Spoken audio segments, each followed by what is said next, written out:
Willkommen bei mir und bei der neuen Legung. Heute ist das Thema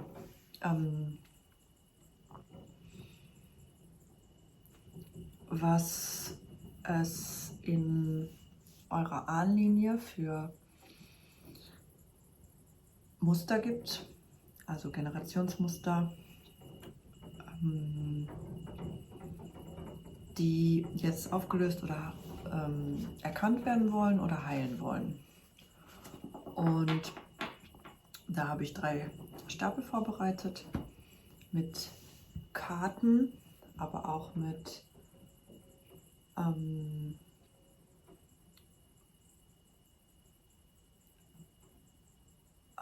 Wasserkerzenlesungen, Orakel und Blättern. Alle haben Blätter, die ich auch lese. Und dann haben wir noch einen Stapel, der lieber eine Murmel wollte. So, also eine Botschaft sowie Kunde von euren Ahnen, was jetzt wichtig ist als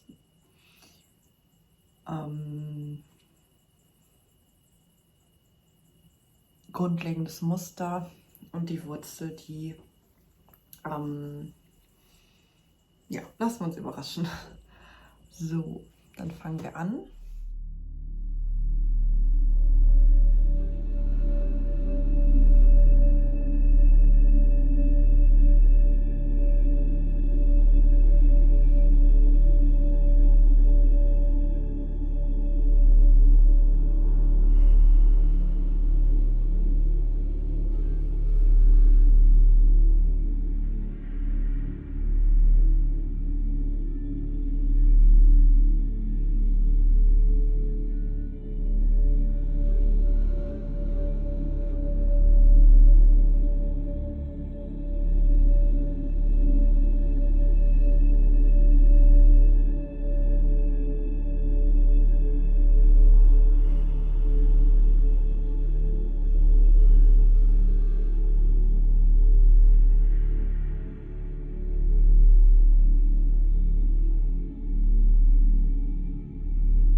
Mit Stapel 1.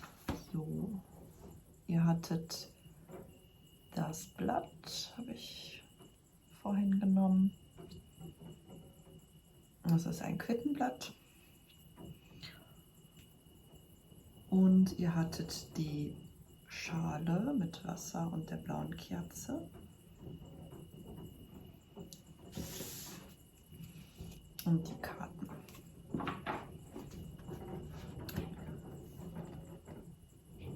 So, also die habe ich vorher schon vorbereitet und ich habe sie auch alle verdeckt gemacht. So, dann schauen wir mal.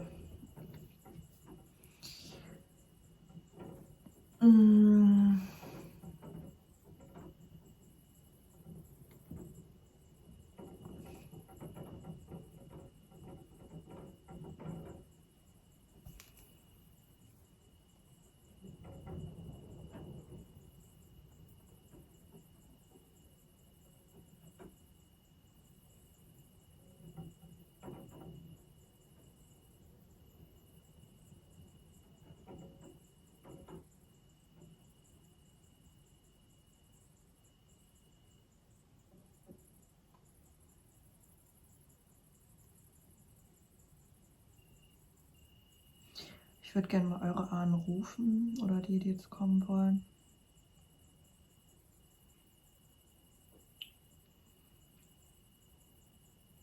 Ja, also da hat sich was über euch gelegt, beziehungsweise über eure Generation. So eine Art Mantel, der auf jeden Fall auch Krankheiten überträgt. Also generationsübergreifend.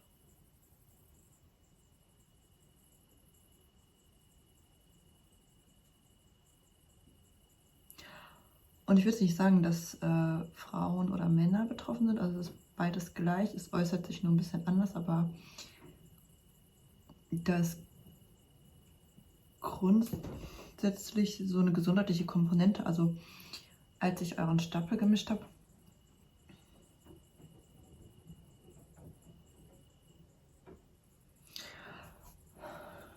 es ist aber unter der Oberfläche. Also irgendwie, ich gehe davon aus, dass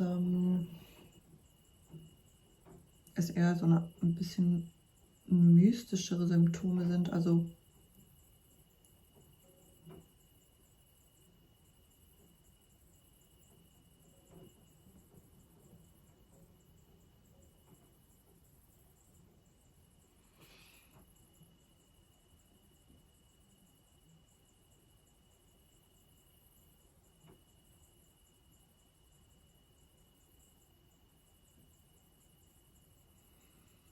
und da liegen auch ganz viele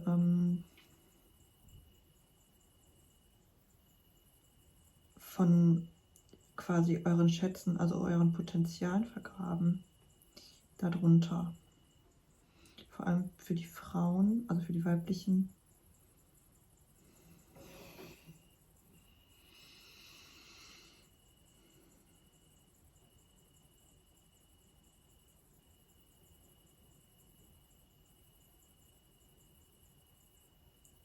Also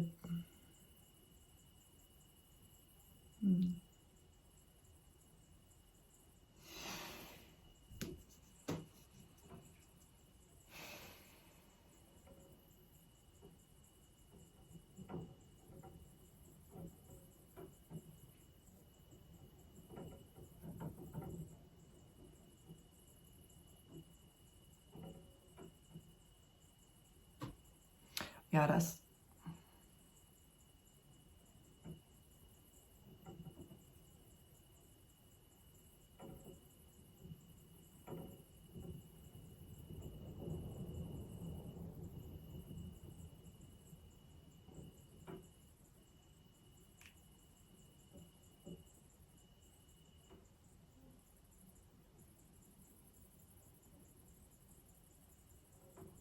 ja, ich merke auch so, da ist irgendwie dieser ganze Fluss gestört. Also man ist irgendwie komplett abgetrennt. Und das liegt daran, dass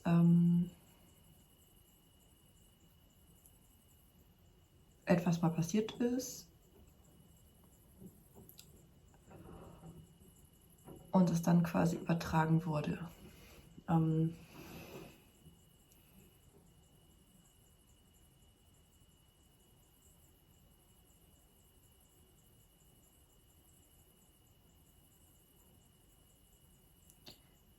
Also vielleicht doch ein bisschen mehr weiblich übertragen wurde. Aber die Männer hat es eher starrer gemacht. Also bei den Frauen ist es extremer, dieses gesundheitliche, aber die Männer sind einfach schwächer irgendwie. Also ich weiß nicht, wie ich das erklären soll, aber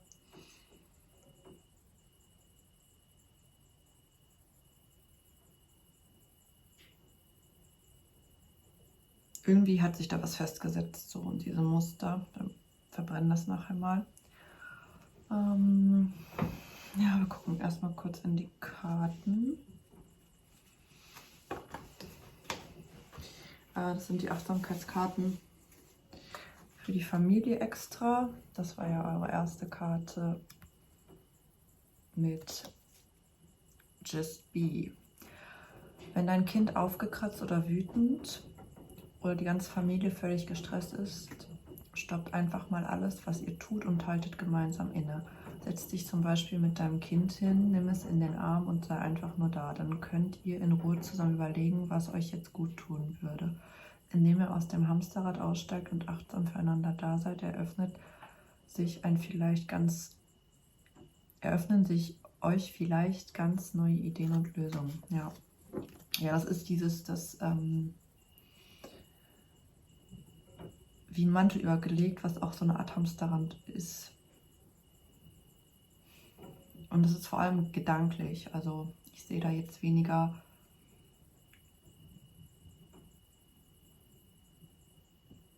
das äußert sich nur dann in Krankheiten.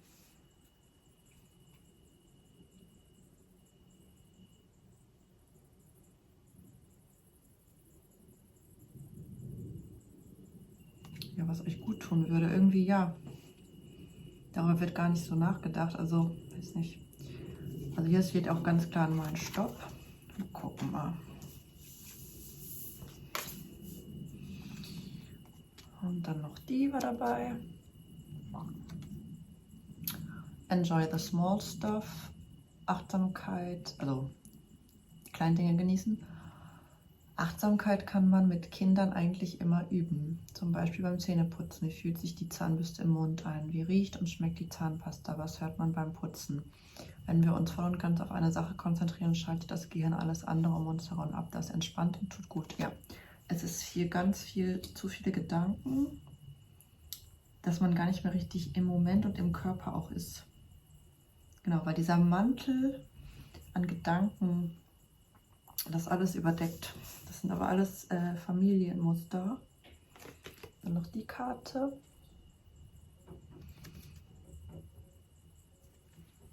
Und was machst du so? Nimm dir einen Tag Zeit, möglichst am Wochenende einen Zettel und einen Stift und schreibe auf, was ihr den ganzen Tag so macht. Haushalt erledigen, organisieren, Medien nutzen, reden, meckern, nichts tun etc.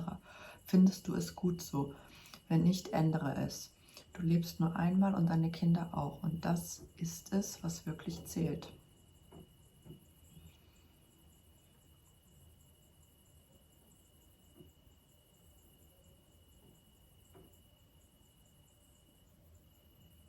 Ja, also es ist auf jeden Fall auch ein Kommunikationsproblem. Und ihr, genau, also ihr nehmt gar nicht wahr, so also dieses Reflektieren und Wahrnehmen ist viel zu wenig. Und auch sich bewusst werden, was man überhaupt tut, weil man die ganze Zeit in diesem Gedankenmantel steckt. Hamsterrad, würde ich sagen. Und dann noch die. Bastelt euch glücklich. Was macht euch glücklich? Welche Farben, welches Spiel, welche Musik, welcher Mensch, welche Erinnerung? Ihr sprecht auch nicht so richtig miteinander. Sucht, mein Gott. Und aufschreiben. Wir können gar nicht reden. Also vielleicht sollte ich auch ein bisschen mehr trinken.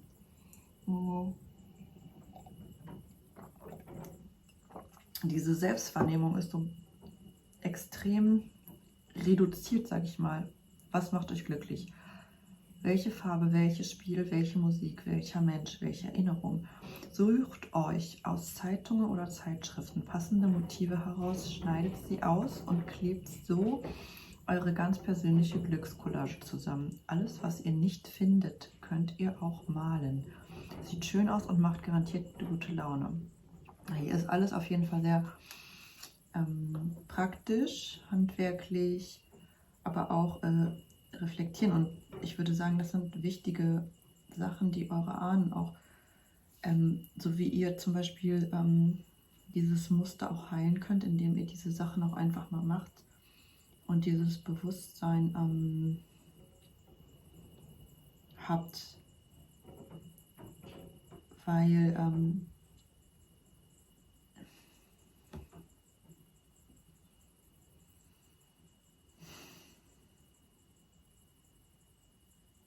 das ist einfach nur ein ganz tiefes Gedankenmuster, aber wir gucken nochmal, was die Wurzel ist. Also schon mal das, dann, ja okay, ihr habt den südlichen Mondknoten, auch Ketu, also das ist natürlich auch alles, was ihr aus den anderen Leben mitgebracht habt. Also auch eure Ahnen. Mit Labradorit, sehr schöner Stein, Edelstein. Und die Zahl 21 und Boundaries, also Grenzen.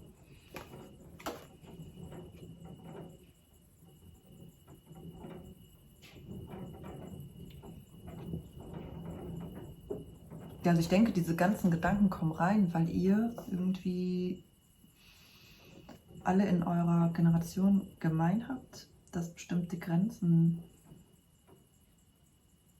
so kurz kommen, was sie sagen.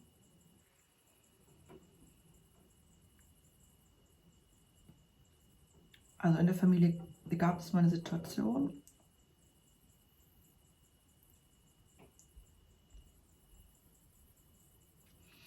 wo jemand keine Grenzen gesetzt hat.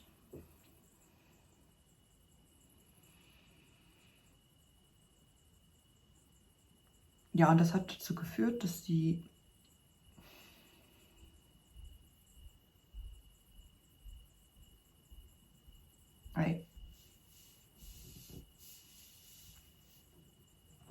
Vorfahren auf jeden Fall sehr viel verloren haben und auch sehr Schwierigkeiten hatten zu überleben.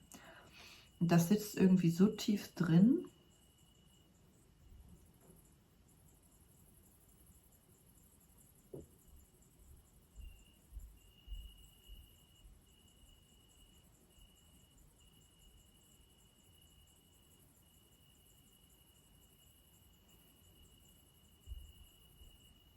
dass man immer noch in diesem Überlebensmodus ist und immer nur denkt,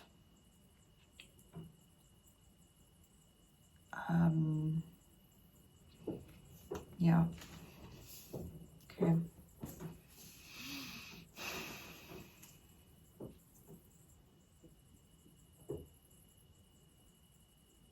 Was jetzt, was jetzt, was jetzt oder das und dies und aber gar nicht so richtig damit abgeschlossen hat, 2021. Also es wäre auf jeden Fall ein Fortschritt möglich, wenn man diese Muster für sich entdeckt.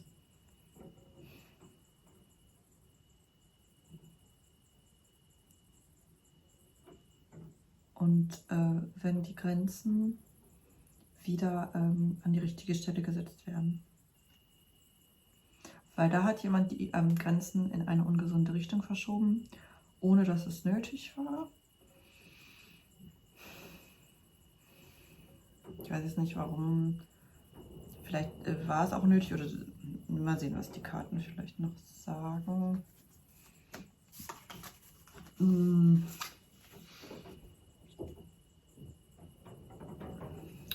Verlust. Ja, okay. Und Schule.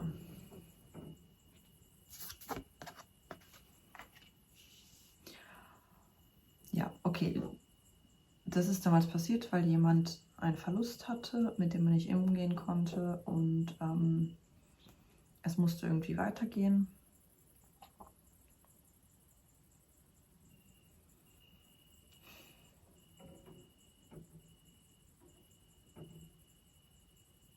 Man wollte, dass die Kinder zur Schule gehen. Und ich denke mal, das ist jetzt genau dasselbe Muster. Irgendwie dieses Verlustdenken vor allem ist noch da.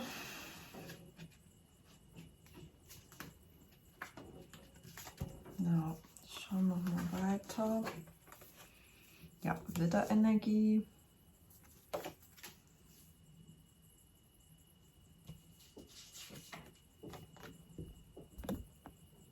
Trigon.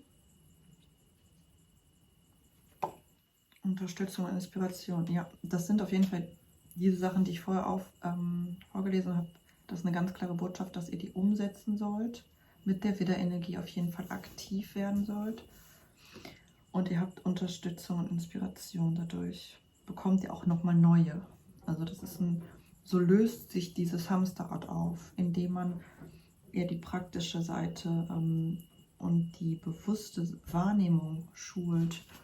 Wir haben hier nämlich auch nochmal Versagensangst. In Situationen, in denen du Angst hast, deine Aufgaben nicht erfüllen zu können. Muss man gar nicht, weil es ist das alte Muster.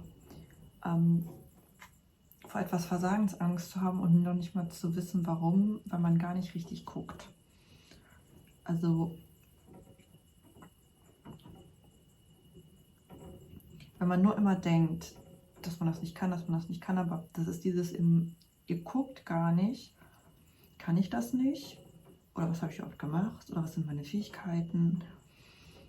Wie fühlt sich das an? Also Körperbewusstsein, mein eigenes Selbstbewusstsein, das ist alles so ein bisschen blockiert durch dieses Generationsmuster. Und das äußert sich in den Gedanken der Versagensangst. Und das in Zuversicht zu transformieren, die Ruhe und Gelassenheit mit sich bringt. Weil wir haben hier nochmal Informationen, also kinesiologische Karten. Die Informationskarte macht man eigentlich bei jeder Behandlung dann. Bei einer Eigenbehandlung. Das zeigt aber nochmal, weil ihr diese Karte nochmal habt, dass Informationen fehlen, beziehungsweise nur die Information der Versagensangst da ist. Und dazu noch des Gedankenkarussells. In Situationen, in denen du keinen klaren Gedanken mehr fassen kannst. Als Lösung, ich sortiere meine Gedanken und bin sicher in meinen Entscheidungen.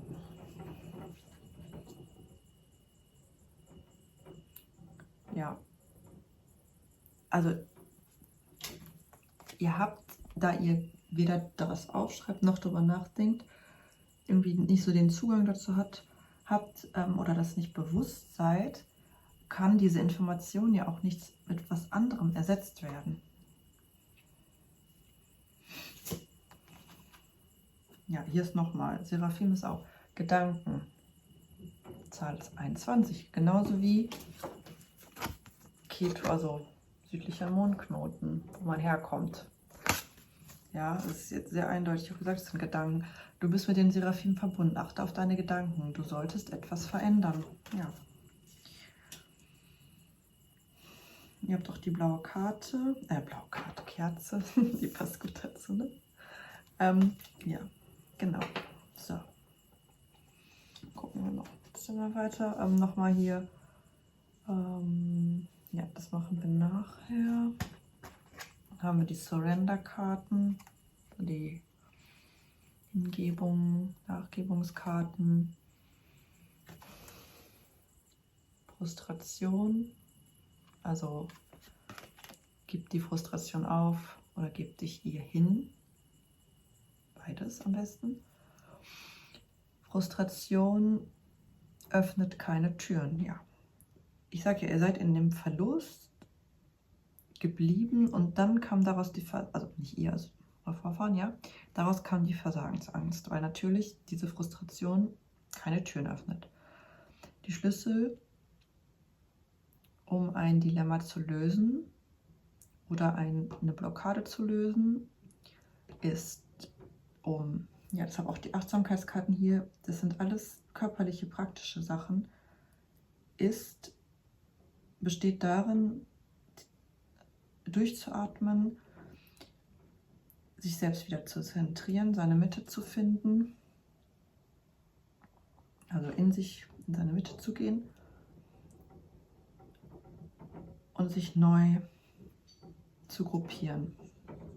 Und deshalb sollt ihr auch diese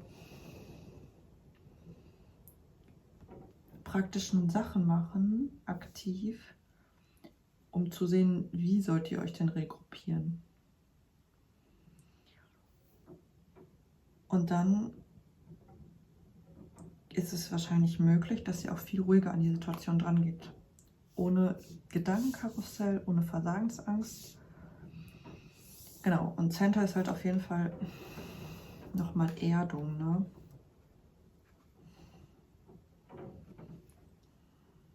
Vielleicht auch mal die Gedanken, ich meine, die Seraphim sind sich ja einig mit euren Ahnen. Das sind Gedanken und man sollte die verändern. Also vielleicht auch mal Gedanken beobachten, beziehungsweise klarstellen. Dann noch die Surrender to receiving support and love. Allow the love and support of... Oh, Entschuldigung.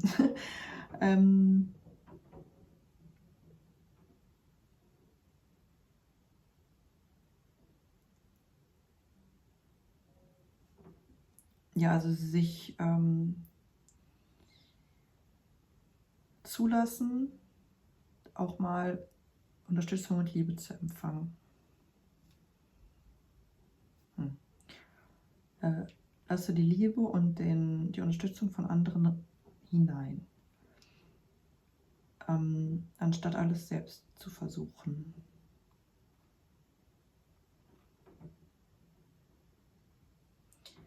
Das nimmt Druck und gleichzeitig nährt es dich. Gar nicht so, dass ihr das... Ja, also ihr habt grundsätzlich ein Kommunikationsproblem, dadurch, dass hier dieses ganze Bewusstsein fehlt. Also ich denke mal, dass ihr dann zu viel alleine macht, ist einfach nur eine Folge. Jetzt nicht, dass ihr ja vielleicht jetzt nochmal Nachdruck darin, dass man das hier auch zusammen mal machen sollte oder besprechen sollte. Ich weiß nicht. Also ich bekomme hier, es ist auch ein kommunikatives Thema. Der Baum des Lebens, 58 als Medizin, also kehrt herum, die Alten, eine sehr starke Karte, Nummer 1. Die Zeugin, Nummer 14 verkehrt herum.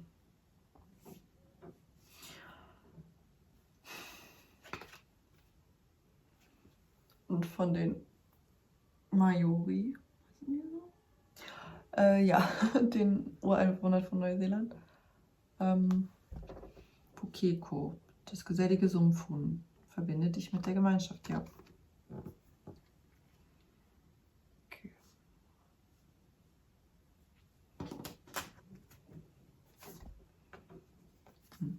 Und rote Beete Leidenschaft mit Nummer 7 und Löwe Energie.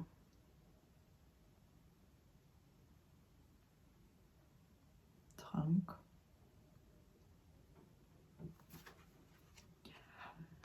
Ja, also nochmal, also auch diese Collagen und so, also es ist irgendwie nicht so eine richtige Selbstwahrnehmung vorhanden, auch dann nicht um die eigenen Leidenschaften. Und weil diese Gedankenmantel alles verdeckt. Und der Baum des Lebens umgedreht bedeutet ja auch, der Baum des Lebens ist ja quasi ihr selbst, also beziehungsweise dieser Lebensbaum, ja. Dass es diesem Baum gut geht, dass man darauf achtet, dass man guckt, ob man zu sehr in den Gedanken ist. Das ist die Karte ermahnt auch dazu, also das auszugleichen wieder,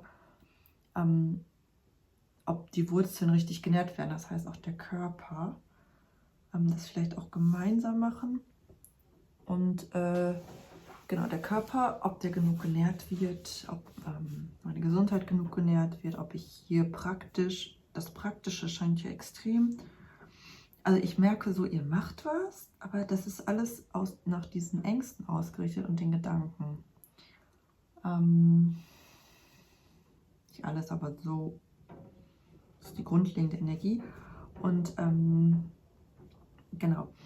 Und die 58.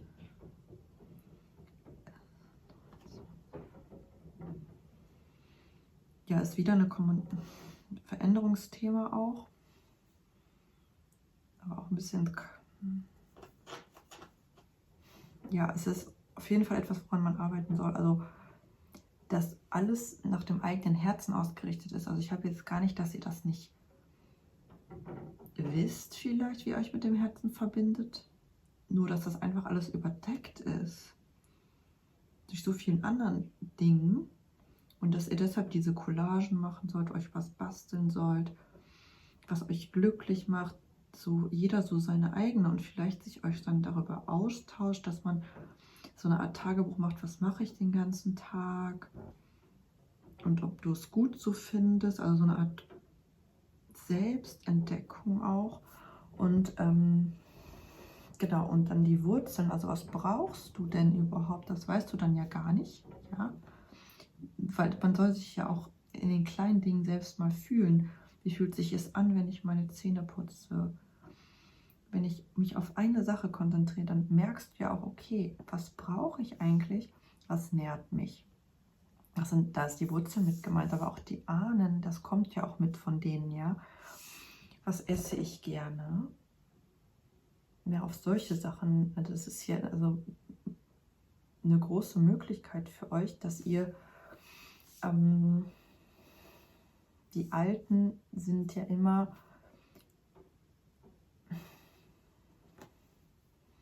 das extremes Potenzial vorhanden ist und man sich selbst darüber klar werden möchte oder soll, größer zu denken auch. Also wer möchte man in 10.000 Jahren sein? Was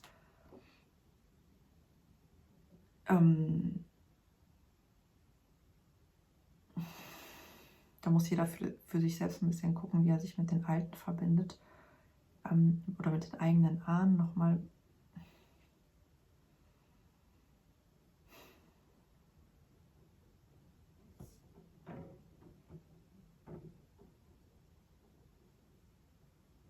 Aber mir wird gesagt, das kommt automatisch, wenn ihr einfach diese Sachen macht, weil das irgendwie auch mit der Linie zu tun hat. Und die Zeugin ist nochmal als Medizin, also die Zahl 64 bzw. 10, ja, ihr sollt auf jeden Fall einen Kreislauf durchbrechen.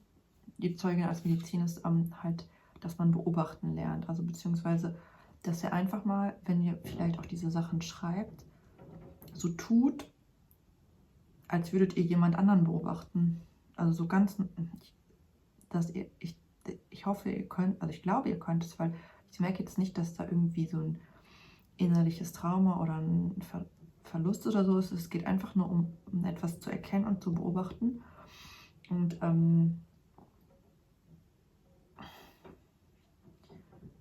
die Zeugin ist neutral und beobachtet alles einfach als Zeuge, als Außenstehender. Und das einfach mehr zu machen,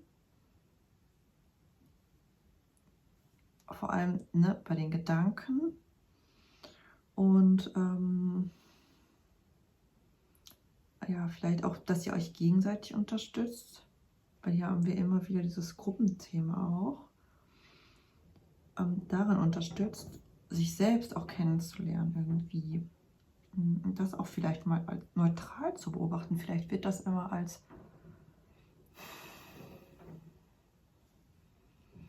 irgendwie, ist es vielleicht einfach zu negativ besetzt. Und dieses Schulthema, vielleicht äußert sich das auch, wenn ihr nochmal darüber nachdenkt, was habe ich in der Schule erlebt, was war da auffällig und was erleben meine Kinder, was ist da auffällig, irgendwas, was immer wieder kommt, das wird irgendwie so dieses Muster auch sein, dass man da nochmal guckt. Ja.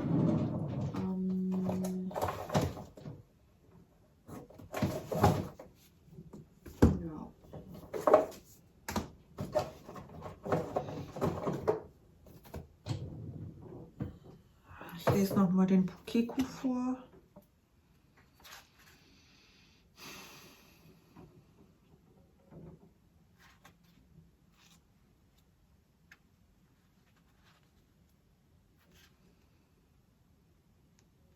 Der Pukeko ist in Neuseelands Flachland weit verbreitet, leicht zu erkennen. Ist er am blau-schwarzen Gefieder und dem leuchtenden roten Schnabel. Häufig begegnet man ihm auf feuchten Wiesen, an Bachläufen und am Straßenrand. Er kann zwar fliegen, geht aber lieber zu Fuß. Pukekos bilden Gemeinschaften und verteidigen ihr Revier und Brutgebiet zusammen. Die Pukeko-Hennen legen ihre Eier in ein großes gemeinsames Nest, das von mehreren männlichen und weiblichen Vögeln bebrütet wird. Der Nachwuchs wird im Kollektiv aufgezogen. Ja, irgendwie fehlt das hier. In manchen Gegenden traten Pukekos in so riesigen Schwärmen auf, dass die alten Maori-Stämme ihre Süßkartoffelfelder mit niedrigen, geflochtenen Zäunen schützen mussten. Rot ist in der Farbe von Herrschaft und Macht und so genießt der Pukeko hohes Ansehen. Man ist sich nicht ganz einig darüber, wie der Pukeko nach Aora kam. Manche Stämme glauben, ihre Vorfahren vor 24 Generationen hätten sowohl den Pukeko als auch Kiore, die Ratte, und den Karaka-Baum in ein Kanu von den polynesischen Inseln mitgebracht.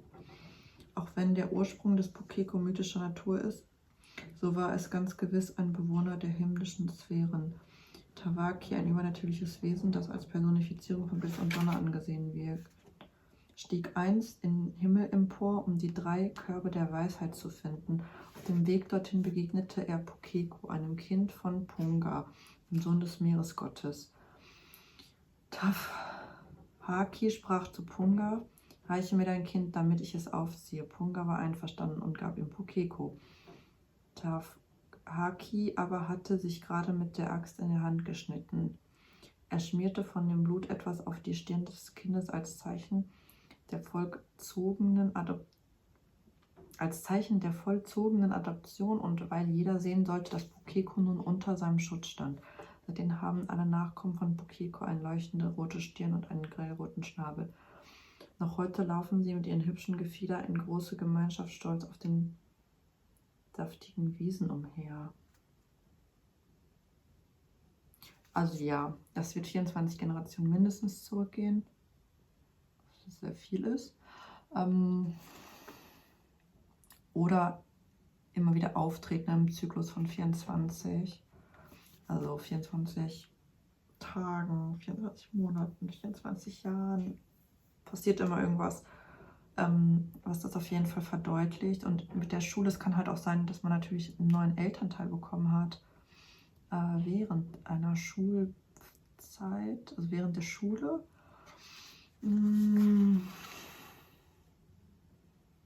Also es kann jetzt alles Mögliche sein, das ist ja für ganz einige an, aber das grundlegende Muster bei allen ist dieses Gedankenmuster aus einem Verlust entstanden, was jemand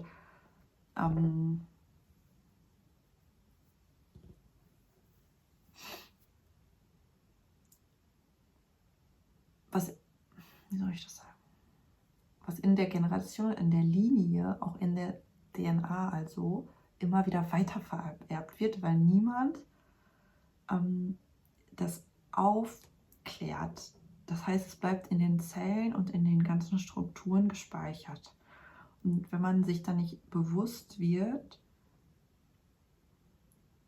oder was auch immer, oder nicht automatisch, normalerweise, deshalb sollt ihr euch eigentlich auch in euch selbst ruhen, also in eure Mitte gehen, dann ändert man das normalerweise intuitiv automatisch oder was aber auch normal ist, aber wie soll man das sagen? Normalerweise ist dann ja die ganze Struktur der Familie so darauf ausgelegt, dass dieses Muster bleibt. Das heißt, wahrscheinlich würde sich das auflösen, wenn ihr mehr miteinander machen würdet, kommunizieren würdet und reden würdet. Aber das ist ja, damit dieses Muster bleibt, wird es ja nicht gemacht. So. Und die Botschaft ist, der Pukeko liebt die Gemeinschaft. Bist du gerade unglücklich und fühlst dich einsam, weil du keine Gesellschaft hast, dann kann dir ein kleines Ritual helfen. Zünde eine Kerze an, lege Musik auf, wenn du magst. Nimm eine leere Schale und eine Handvoll Dinge, die du in die Schale legen kannst. Kleine Steine, Perlen, Samen oder Nüsse. Meditiere einen Augenblick über deine Absicht. Dann nimm einen Stein, halte ihn an dein Herz und fühle ihn. Dann halte ihn empor und sprich: Ich bin verbunden mit allen Sternen. Lege den Stein in die Schale. Nimm den nächsten Stein an dein Herz, halte ihn empor und sprich: Ich bin verbunden mit Mutter Erde.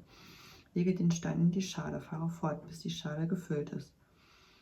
Verbinde dich mit deinen Ahnen, mit Bäumen, Tieren, Freunden, dem Wind und den Wolken, was immer dir einfällt. Schaue die gefüllte Schale an und spüre die Verbundenheit. Stelle sie auf deinen Altar. Immer wenn du dich einsam fühlst, nimm einen Stein an die Hand und fühle seine Kraft. Ich genieße die Gemeinschaft, meine Freunde und Familie. Wir trauen einander, unterstützen uns gegenseitig. Ja, hier ist, also der Baum des Lebens unterstützt, also der sagt genau dasselbe. Also eigentlich die ganze Legung sagt das, dass ihr das wieder neu ausrichten sollt. Also dieses, es gibt noch ganz viele andere Sachen. Es gibt die Erde, anstatt nicht nur die Gedanken. Ich bin mit den Sternen verbunden, aber ich bin auch mit der Erde verbunden. Ich bin mit den Ahnen verbunden. Es gibt noch die Wurzeln, es gibt aber auch die Krone des Baums. Ja, es gibt auch den Stamm. Alles. Ja, und irgendwie. Ja, ich schaue noch mal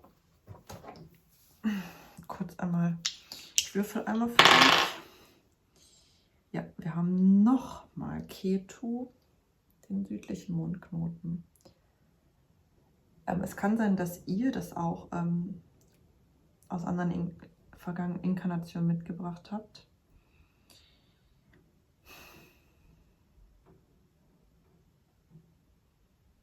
Und dann noch mal die Zeugin dabei, also ein bisschen neutraler werden. Ketu ist immer detached, also anstatt an etwas festzuhalten, alles freizulassen. Ich bin mit allem verbunden.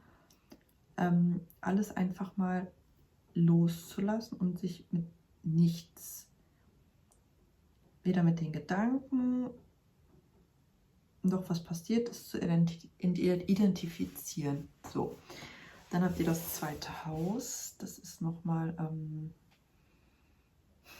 ja, früher Besitz, Familie, Besitz der Familie, Wohlstand der Familie.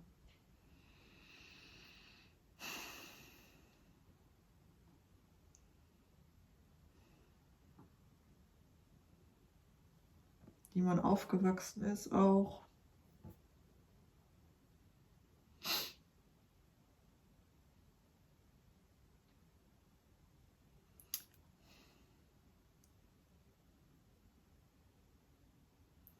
Ja, diese Verluste unterdrücken auf jeden Fall diese Leidenschaft, ja.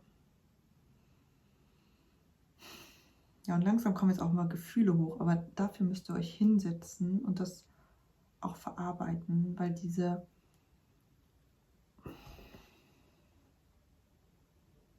ja. Und Waage, das heißt auf jeden Fall Ausgleich. Also dieser Ausgleich hier ist extrem. Ich mache jetzt nochmal die Kerze an und ihr könnt ja auch nochmal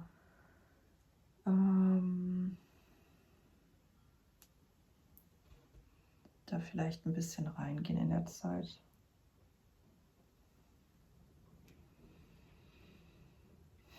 Ich rede einfach jetzt, ja.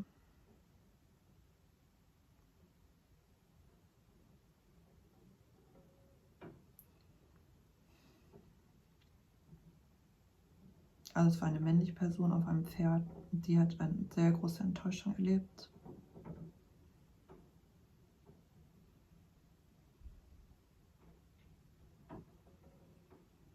Die ja das Alkohol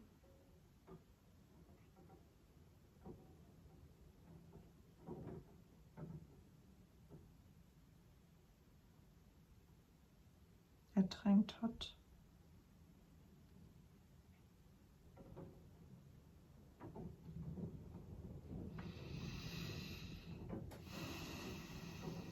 Dadurch wurden bestimmte Erinnerungen beziehungsweise abgespalten oder er hat sich von sich selbst ein bisschen abgespalten.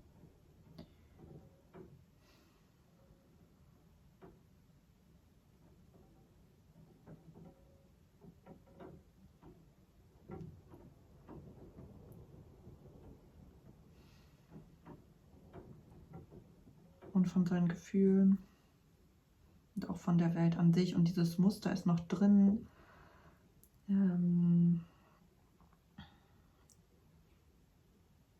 Durch diese Ängste.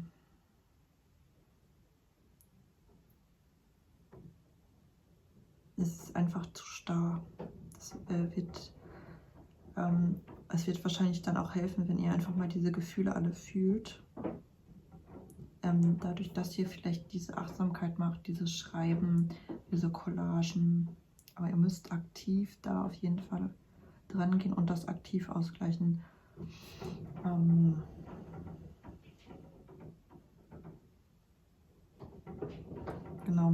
Atmen, Atemübung. Hier steckt alles fest.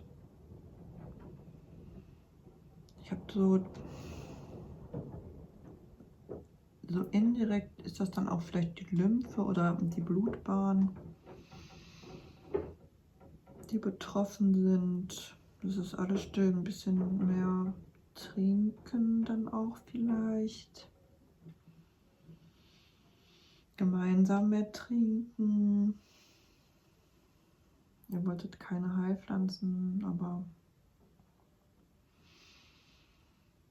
ich meine jetzt nicht Alkohol trinken gemeinsam, aber man kann sich auch mal hinsetzen und einfach mal ein bisschen Rituale machen. Ich sehe jetzt auch ganz klar so Teezeremonien, also wie in England, 4 Uhr Tee, also zusammensetzen, Tee trinken. So eine Art, genau, Ritual machen, was immer wieder kommt. Wo man sich dann zusammensetzt. Oder vielleicht auch einmal die Woche irgendwas bastelt. Sowas, verschiedene Sachen einfach probieren und dann vielleicht auch über die Sachen sprechen, wo man Ängste hat, Verluste hat und dass man wieder an seine Leidenschaft kommt. Vielleicht auch öfter einfach mal Kerzen anzünden. Schau mal, was die Ahnen noch was sagen wollen. Das ist irgendwie auch ein bisschen verstopft. Durch diese ganzen Gedanken und diese Mantel, wie kriegen die den denn los? Also außer die Sachen. Ja, sie sollte vielleicht auch regelmäßig Kerzen anzünden. Für eure Ahnen.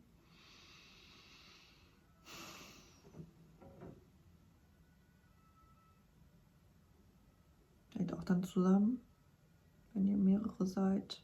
Da würden die sich freuen. Irgendwie wird nicht über sie gesprochen.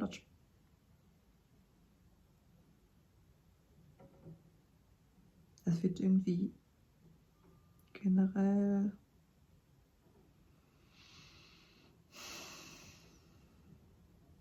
zu viel immer überlagert.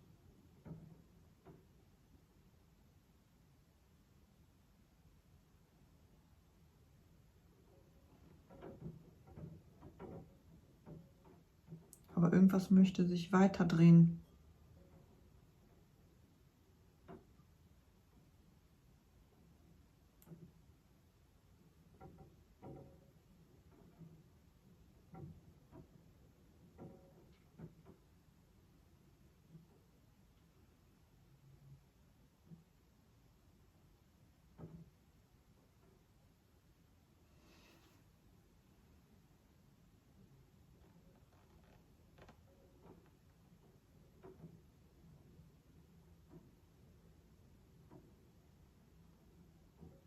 Also ich habe auch, ihr habt die Zeit, aber so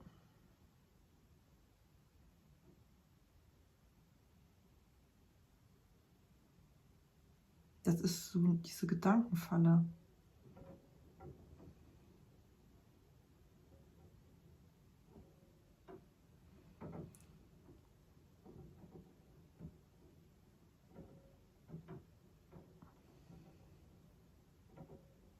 Und gemeinsam könnt ihr das überwinden, wenn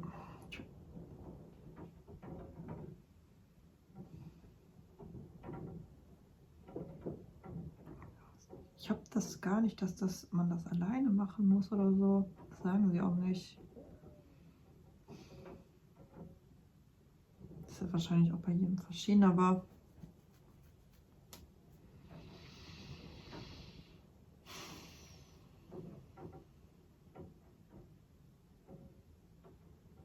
naja, noch was.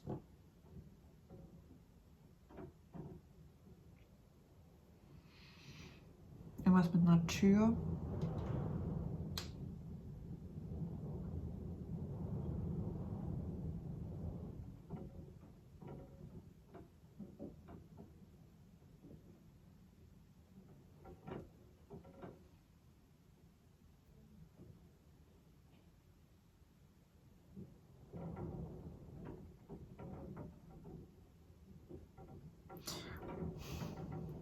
Man soll irgendwie mit einer Tür aufpassen.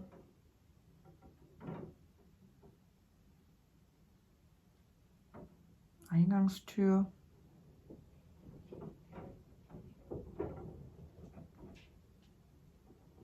Da ist irgendwas nicht so passend, so wie man es haben möchte oder so.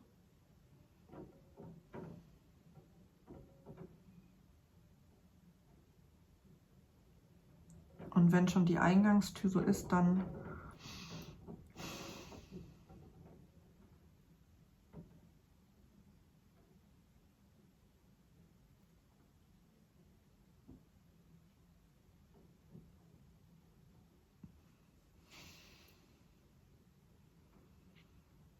kommt man selbst da schon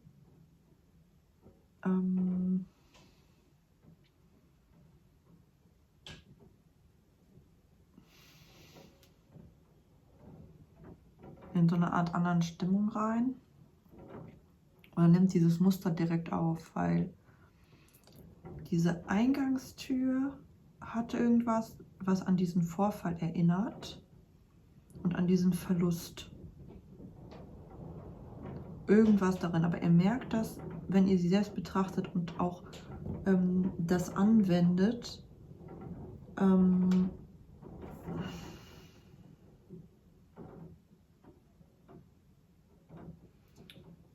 ob euch das gut tut, was passiert im Körper damit. Also eigentlich habt ihr das ja in euch drin, also ihr merkt schon dann, was es ist an dieser Tür oder in diesem Bereich. Es muss nicht diese Eingangstür sein, es kann ja auch sein, wie das arrangiert ist, was man sieht, wenn man reinkommt,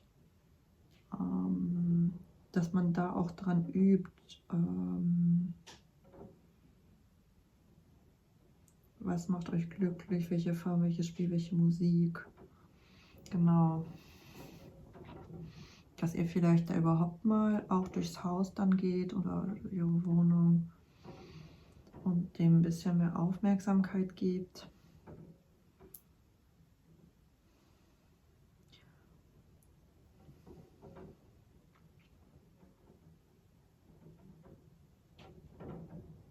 Und sie sagen, dieses mit dem Tee oder irgendwas ist so ein wichtiges Ritual eigentlich. Also irgendwas, wo man zusammenkommt, ein Anlass. Kann auch irgendwas anderes sein, es muss ja nicht Tee sein, aber was regelmäßig stattfindet, dass es wichtig ist. Da ob es Friedhofsbesuche sind oder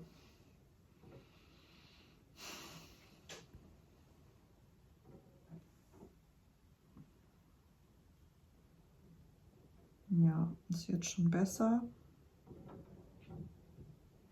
Ich werde jetzt aber auch noch mal das Blatt verbrennen. Zu eurem höchsten Wohl und zum höchsten Wohle aller, im Einklang mit allem, was ist. Ihr könnt auch noch mal eure Intention da rein tun.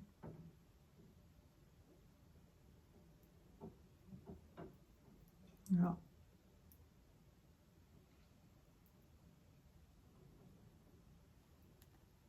Ja, das muss so ein bisschen mit eurer Leidenschaft auch jetzt transformiert werden, verbrannt oder genau, dass nur dieser Gedankenmantel korrigiert wird, wo eure Schätze drunter sind.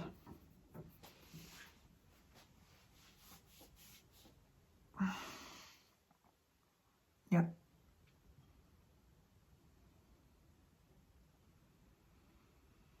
Das ist einiges, aber an sich ist das alles recht klar und wird auch flüssig laufen.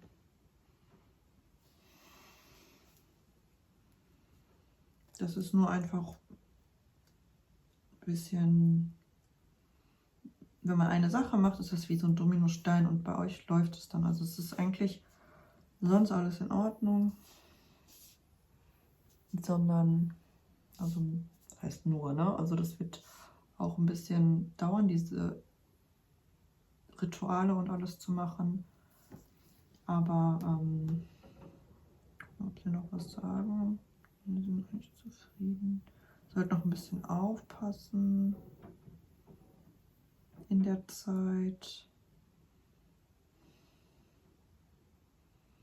Am Wasser spazieren gehen. Vor allem, wenn das mit den Gedanken kommt. Schwimmen gehen, eventuell. Also die Farbe Blau ist auf jeden Fall hier sehr präsent.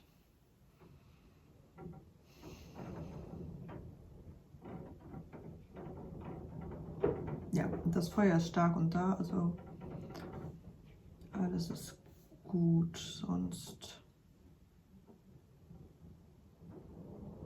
Es kann nur nicht irgendwie nicht richtig fließen.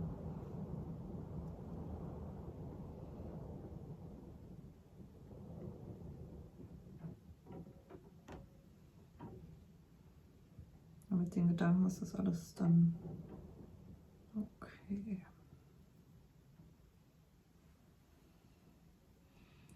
Ja, es ist sehr stark. Das ist eine starke Leidenschaft für etwas.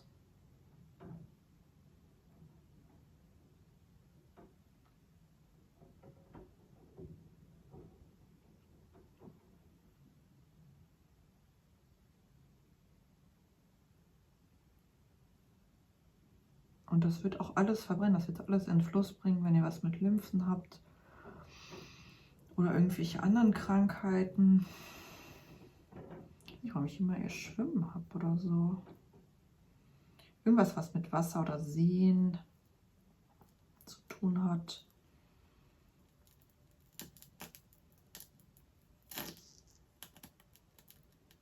Okay, es hat schon angefangen zu brennen. Also ihr kommt auf jeden Fall dran.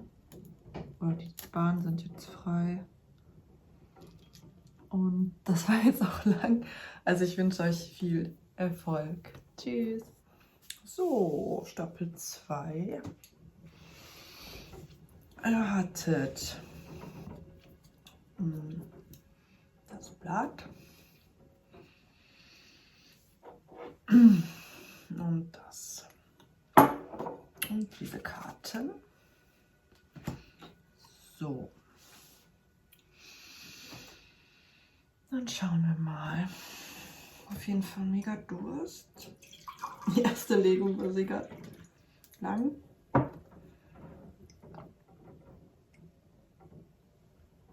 Aber bei euch habe ich noch mal mehr Durst. Also trinkt vielleicht mal ein bisschen mehr Wasser. Ja.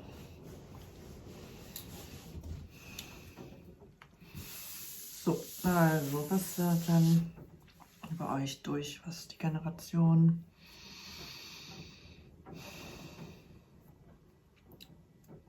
Was ist da? Was für eine Nachricht, Botschaft, Kunde? Die Heilung.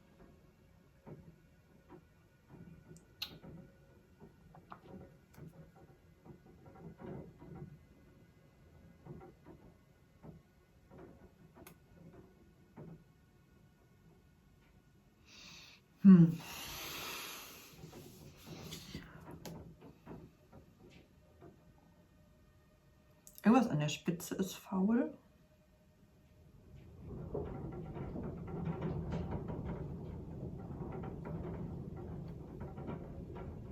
Und damit sind Leute gemeint, mit denen ihr euch umgebt. Also, oder die im Umfeld, im direkten Umfeld sind. Ich werde auch so ein bisschen nervös.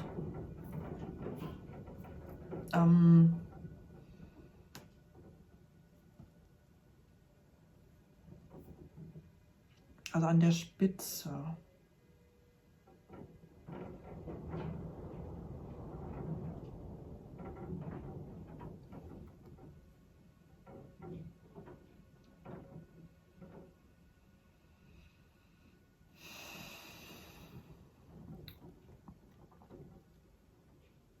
Also gefühlsmäßig seid ihr irgendwie ein bisschen zu naiv.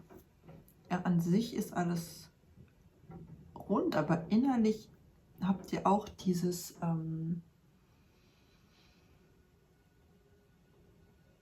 Nein oder diese Ablehnung.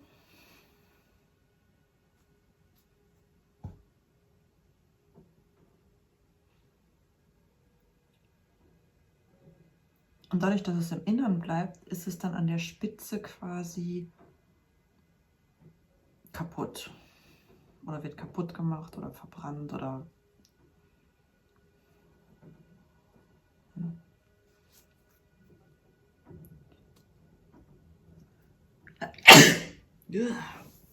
Okay, ja. Reinigen. Da kommt zu viel irgendwie durch die Spitze, also ich würde sagen durch auch was ihr empfangt. Vor allem dieses, ich nehme das stark weiblich wahr, was ihr an Gefühlen empfangt von anderen oder an überhaupt empfangt. Also Worte, weiß ich nicht, es sind eher Energien oder Haltung von anderen euch gegenüber, Blicke. Und dann kommt das alles rein oder ihr lasst es alles rein. Oder umgebt euch sogar mit den Leuten so. Weiß nicht, das ist, glaube ich, dieses, wo eure Ahnen, das ist so ein Generationsding, was irgendwie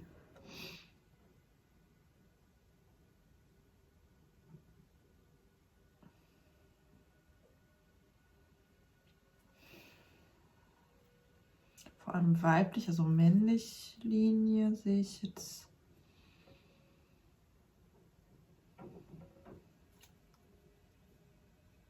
Also die haben das auch, nur äußert sich das so ein bisschen anders. Dadurch, dass die dann auch nicht so richtig an eine Spitze kommen. Also, oder selbst wenn sie an eine Spitze kommen, ist da irgendwas faul oder saugt aus. Irgendwie so also diese männliche aktive Seite, also das kann auch für Frauen gemeint sein, ne? Ich meine jetzt grundsätzlich diese Energien. Ob das eine weibliche Energie ist oder eine männliche. Ich sage nur, bei den Männern wird das dann anders ein bisschen sichtbar. Am Ende. Ja, bei den Frauen ist es irgendwie so eine... Boah, ich kann gar nicht... Also...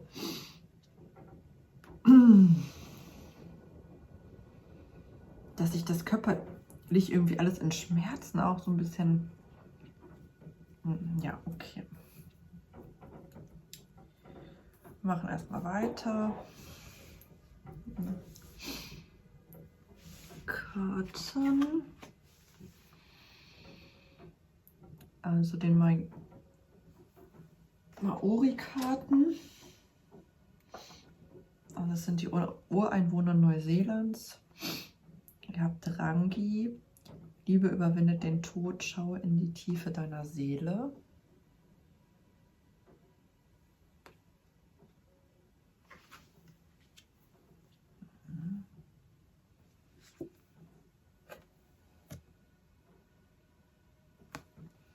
Kerero, die einfallsreiche Waldtaube.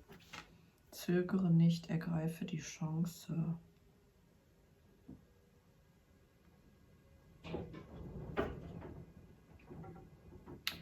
Ja, ihr könntet das viel besser als derjenige, der in der Spitze ist. Aber dadurch, dass ihr euch mit diesen umgebt,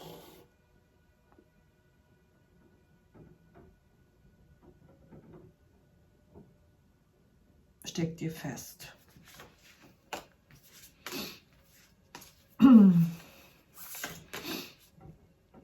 Ja, der Kojote verkehrt herum. Also als Medizin, Zahl 12. Der mystische Schamane, Zahl 38.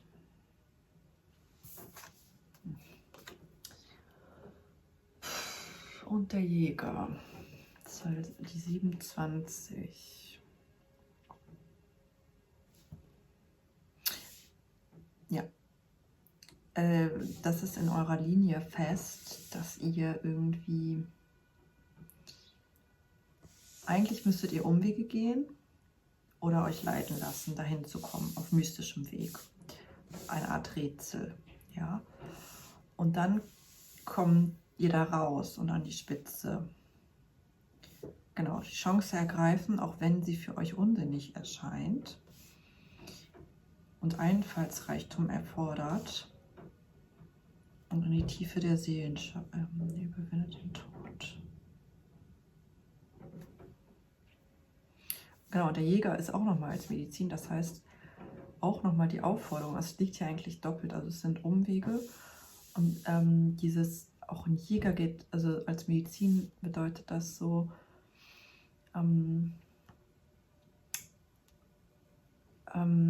was ein Jäger dann daraus lernt, ist, dass es in Ordnung, wenn man nicht immer mit Beute nach Hause kommt, also wenn man auch mal leer ausgeht.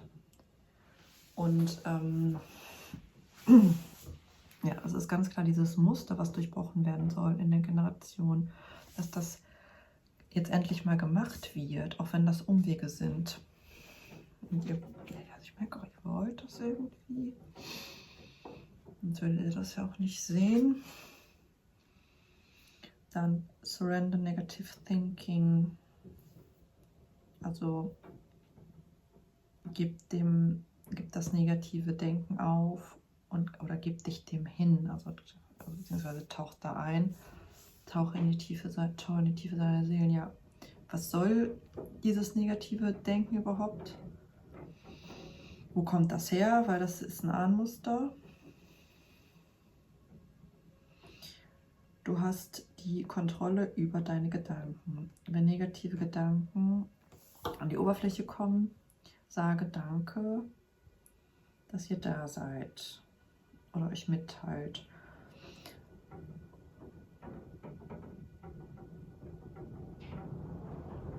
Und dann schnell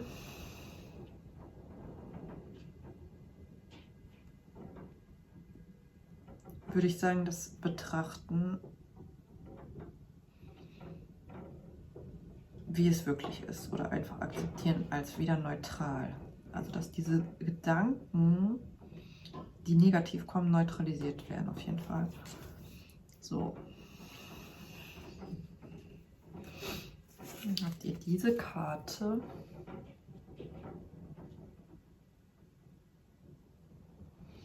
Vater, Kindheit.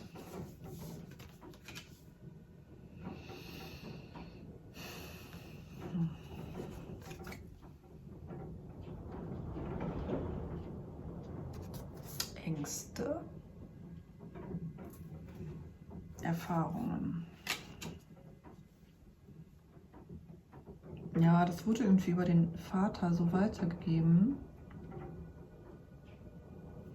dass das schlecht ist, wenn man Umwege geht. Jetzt, ich habe das im ersten Stapel schon erklärt,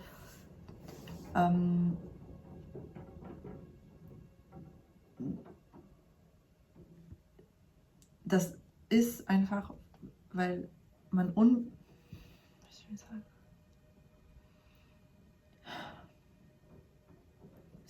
weil jeder immer sein Bestes tut. Und manchmal sind diese Muster in uns, die durch die Zellen und die DNA und so weiter von unseren Vorfahren, die einfach im System sind, die werden weitergegeben. Und weil niemand richtig hinschaut oder sie betrachtet oder sie transformiert, wird es so lange wiederholt, wie es halt nun mal nötig ist. Und dann wird das immer weitergegeben. Außer jemand schaut sich das mal bewusst an und löst das auf und durchbricht das in der Generation. So, das hat aber niemand gemacht. Aus welchen Gründen auch immer. Das kann ja auch alles Mögliche sein, dass es was anderes wichtiger war zum Überleben. Dass das vielleicht fürs Überleben notwendig war, mal eine Zeit lang. Oder irgendwelche Traumata oder Krieg oder das ist ja alles möglich, ne? Geschwister. Beziehung. Ja, das auch noch bei den Ängsten.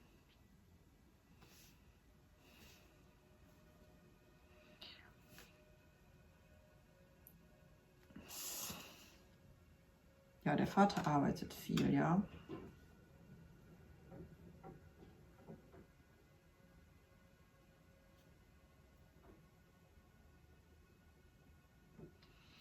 kann man sich auch mal fragen, wie die Qualität der Beziehung des Vaters war. Ob man Bedürfnisse kommuniziert hat.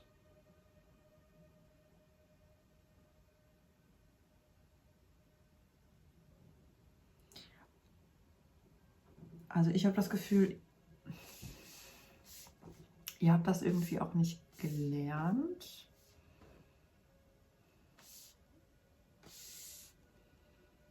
Wie ihr jetzt einen Weg gehen sollt.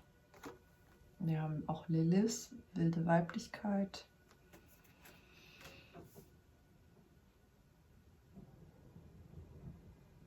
Ja, also ich habe ja gesagt, diese weibliche Seite ist so ganz...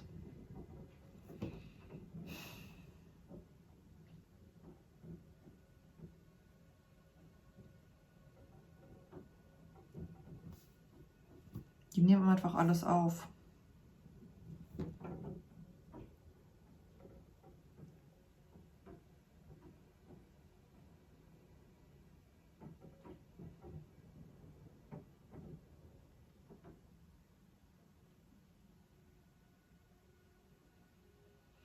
Ja, also man soll auch vielleicht mal gucken, ob Beziehung mit Geschwistern,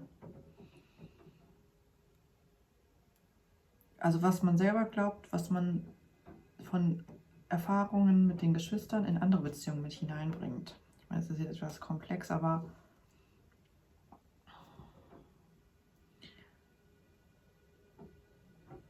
ich habe das Gefühl, das hat das sogar noch bestärkt.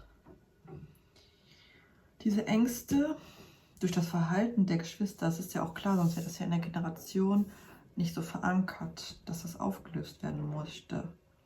Ich meine, das Muster, wie dann die Geschwister sich verhalten, hat wieder das Muster genährt und unterstützt und so hat sich das Konstrukt hier die ganze Zeit gehalten.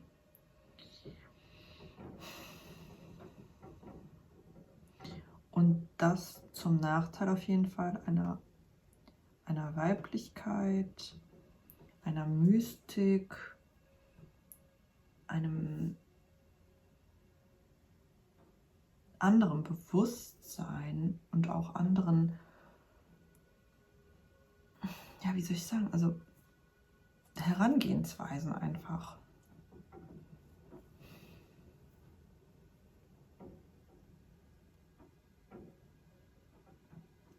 Einfallsreichtum, Seele, das sind ja alles hier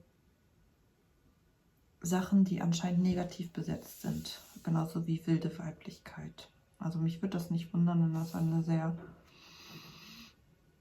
wie soll man sagen,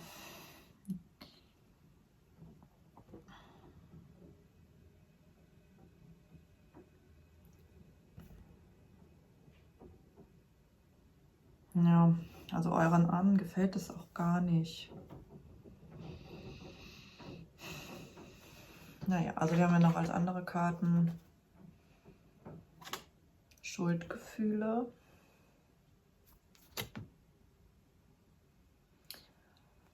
Sobald du dich in Situationen leicht schuldig fühlst. Schuldgefühle entstehen aus den Gegebenheiten innerhalb der Familie. Kinder fühlen sich oft schuldig für Geschehnisse, die in der Familie passieren. Da diese Übernahme von Schuldgefühlen unbewusst geschieht, ist das Erkennen und Lösen immer wieder ein Gewinn und damit ein Schritt in Richtung der eigenen Freiheit und Identität. Ja, ich sage ja, ihr nehmt alles auf. Also die Frauen hier vor allem nehmen alles auf.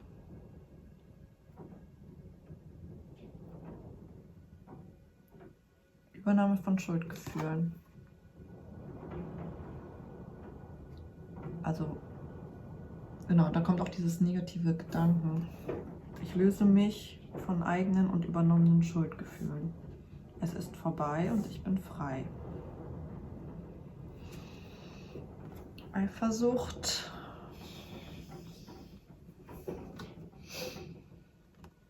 Wann immer Eifersucht im Spiel zu sein scheint.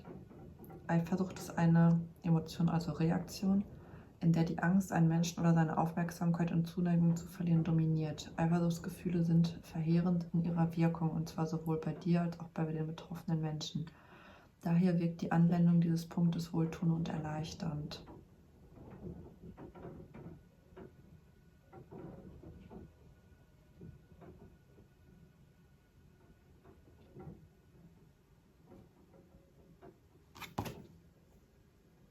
finde Frieden in mir, indem ich loslasse.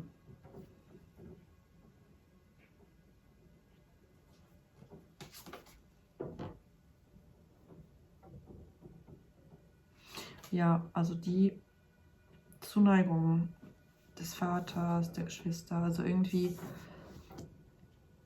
wird davon ausgegangen, wenn man diese wilde weibliche Seite zeigt oder diese mystische Seite oder den Einfallsreichtum, Umwege geht, leer nach Hause kommt, dass dann Zuneigung verloren geht oder Aufmerksamkeit und dadurch entsteht Eifersucht. Ich weiß nicht, mit dieser Eifersucht ist immer die Frage, vor was habe ich denn eigentlich Angst, dass man sich selbst noch mal ein bisschen reflektiert. Also hier ist ganz viel Reflexionsarbeit nötig auf einer Gefühlsebene und auf jeden Fall, ihr wollt auf jeden Fall das, trotz der Ängste. Ihr wisst nur irgendwie nicht. Genau.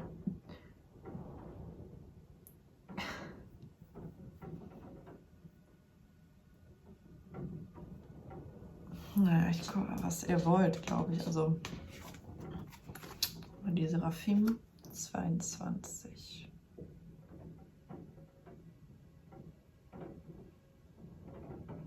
Gleichgewicht. Vertraue dir und dem Gleichgewicht des Seins. Traue dich und drücke dich an richtiger Stelle aus. Ja, hier ist ja, zögere nicht, ergreife die Chance.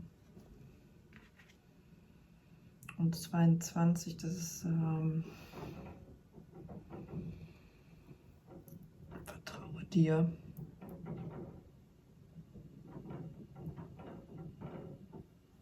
Ich würfel nochmal.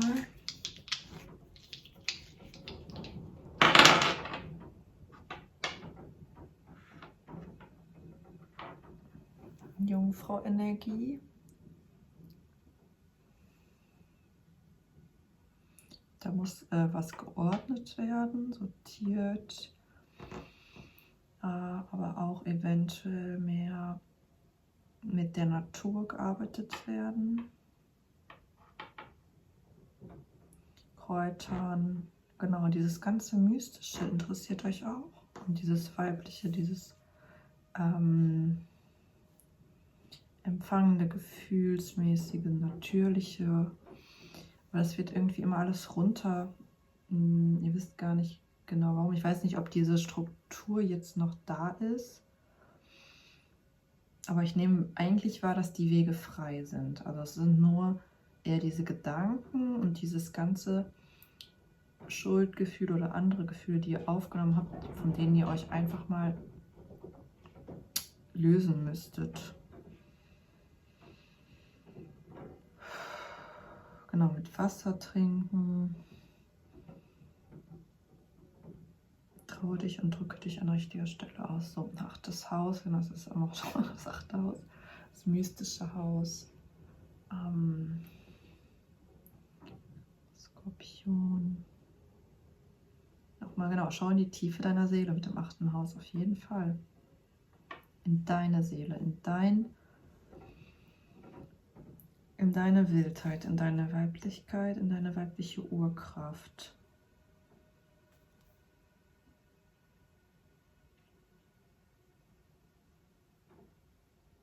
Warum ist denn hier was anderes an der Spitze als das, was du möchtest? Venus, nochmal. Ausgleich, Schönheit, Weiblichkeit, Liebe. Schönheit, ja, sich dem vielleicht auch mal widmen. Einfallsreichtum.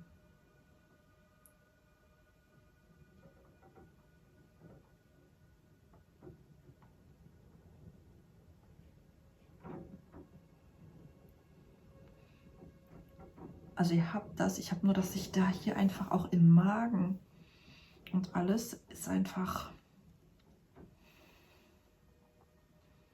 das habe ich ja auch gesagt, das ist irgendwie so, alles eh so und dann nicht raus, so irgendwie,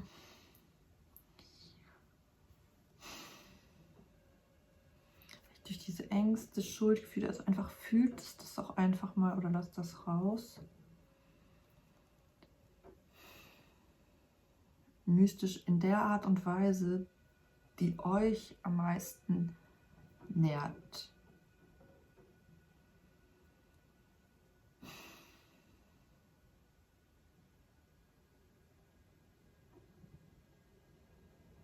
Mehr Ruhe, mehr Atmen, mehr Natur.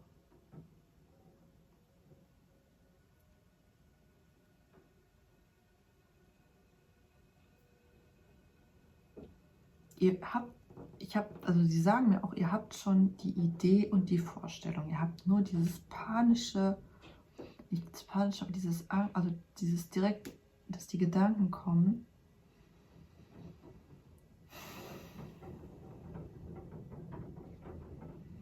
Und halt einfach liebevoll einfach mal das anzunehmen oder zu neutralisieren, ne, mit der Jungfrau auch vielleicht zu sortieren erstmal. Okay, das ist das, das ist das, das ist das. Das sind Schuldgefühle, die kommen daher. Das ist Eifersucht. Ja, also das ist also war jetzt weniger logisch, sondern einfach mal dieses Ganze, was in euch so schwirrt, würde ich sagen, in eurem Bauch, weil ich habe dieses ganze Zeit dieses Bauchige wie in diesem Blatt. Ja, da ist dieser Bauch und der ist voll von diesen Sachen, die da einfach die ganze Zeit so und das hindert euch daran, diesen Einfallsreichtum zu leben, diese Chancen, sich zu trauen, sich auszudrücken, auf Umwege zu gehen, der Mystik des Lebens zu öffnen, überhaupt sich vielleicht im Leben auf andere Art und Weise, wie das bisher war, auch wenn vielleicht erstmal,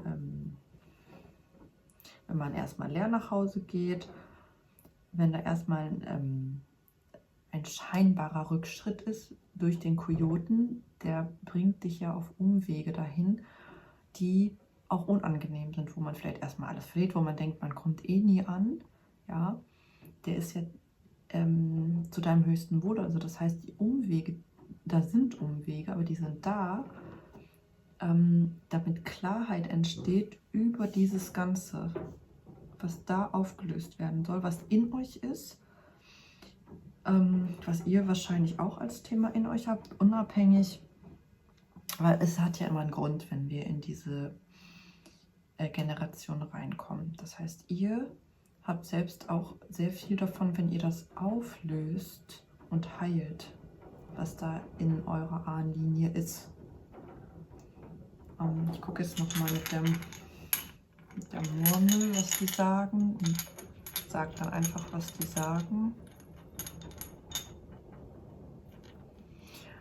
Ja, genau, das ist auch so Verspieltheit,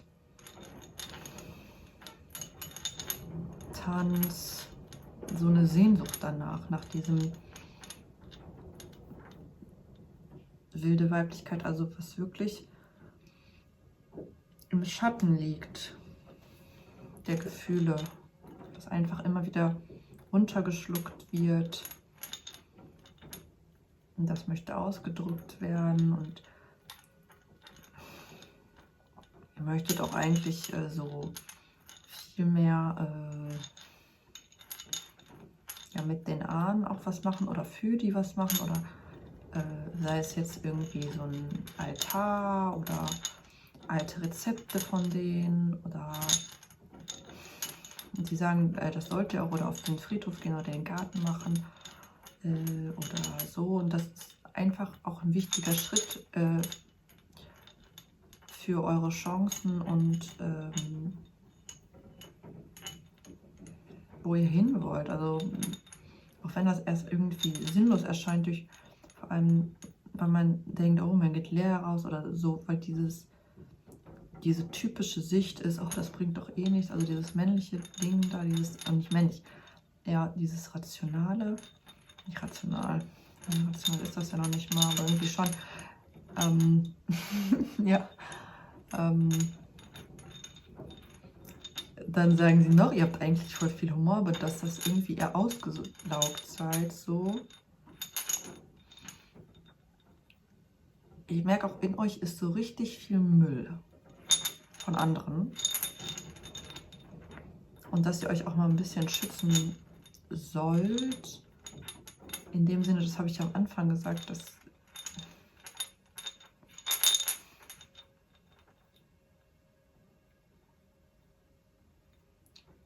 ihr euch mit Leuten umgebt, so was soll das überhaupt, sagen die.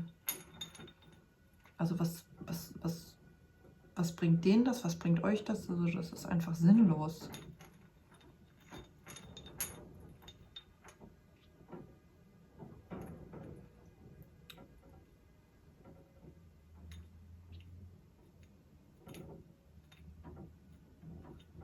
Ja, das ist irgendwie, als schon in der Schwangerschaft nehmen die Kinder schon Gefühle, irgendwas auf, was Heftiges, was da passiert ist.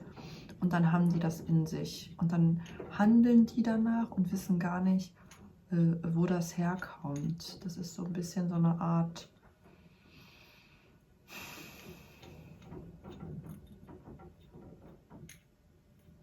Übertragung innerhalb der Schwangerschaft, also Gefühle vielleicht auch der Mutter.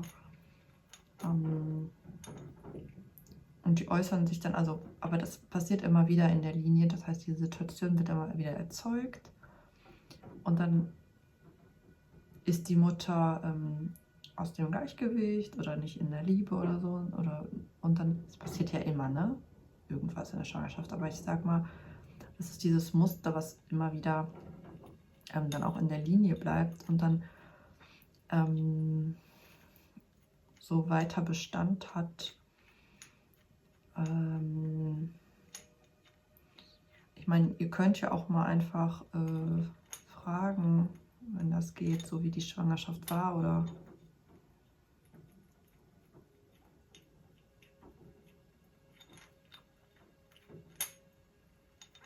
dass es Schwierigkeiten gab. Vielleicht ist noch nicht mal mit der Schwangerschaft an sich, sondern in der Zeit, im Außen, ob irgendwas passiert ist oder ob jemand Streit hatte oder so. Oder dann werden vielleicht manche nicht sagen wollen, aber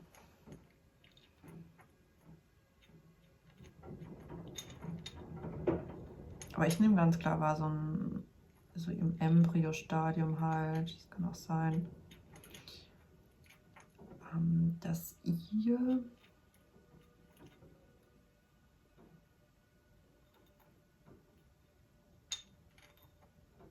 euch Wasser gut tun würde, also wenn ihr mal badet oder so, dass dann die ganzen Gefühle rauskommen, also auch um zu reinigen, alles, was ihr aufgenommen habt an Energien oder Gefühlen oder diese Schuldgefühle einfach mal zu klären. Und da ist ganz viel Eintauchen wichtig, aber auch sortieren und dann lieben. Also selbst lieben, diese Gefühle lieben, alles annehmen, weil hier ist ja auch immer dieses Jahr erstmal, okay,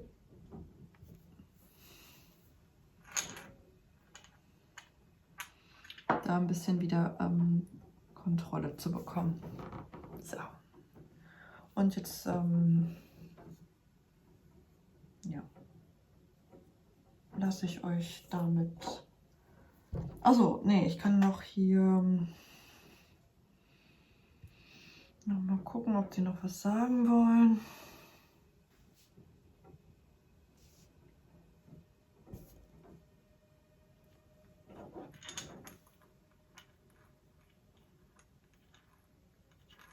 Das soll ein bisschen Ritual erstmal sein, dass ihr das regelmäßig macht mit dem so eine Art Bad oder einfach ans Wasser und dann mit diesen Sachen arbeitet, die dann da kommen, hochkommen, oder einen Spaziergang macht am Wasser und dann einfach mal tief in die Tiefen eurer Seelen schaut, ja. Ich meine, klar muss man die da selber wissen, Aber da ist im 8. Haus auf jeden Fall was in euch selbst, wo ihr ran müsst. Und das mischt sich meistens mit Generationsmustern, was auch noch eigene Themen sind, unabhängig von diesen Generationenmustern. Nur die Energien sind meistens dieselben, die sich überlagern. Das heißt, es ist auf jeden Fall auch für euch zum höchsten Wohl, wenn ihr das quasi auch einfach damit beschäftigt, weil manche denken halt, das wäre dieses Rationale, ja, es ist jetzt nur da, weil die das hatten oder so. Nee.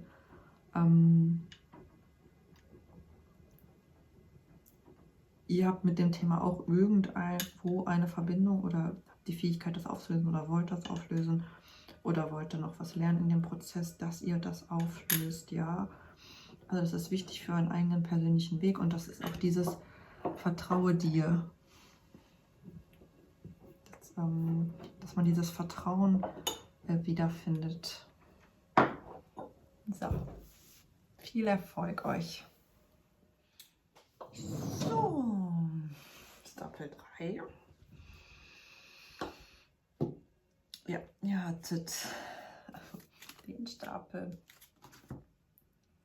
und das Ginkgoblatt und die Schale mit der Grünkerze. So, dann schauen wir mal, was bei euch eure Ahnen kundtun möchten, ermitteln möchten, aufmerksam machen möchten, was ein Generationsthema ist oder andere Botschaften.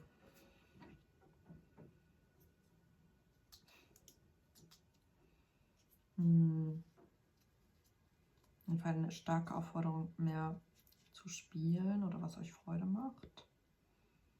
Mit Bewegung, also mit dem Körper. Dass ihr euch auch fühlt, dass sowas wie Tanzen, also was halt Bewegung ist. Tanz ist hier ganz stark, aber es könnte auch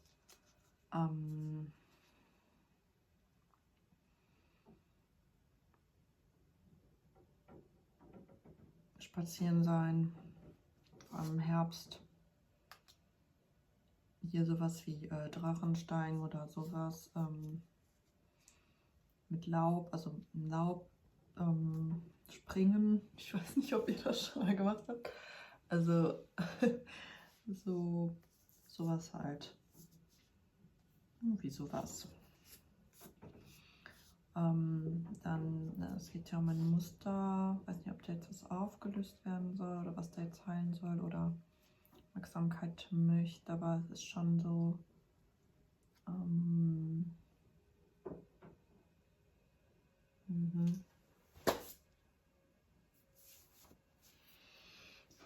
Ja, okay. Ja, ich hatte auch so dieses, da hat sich was eingenistet. Was diesen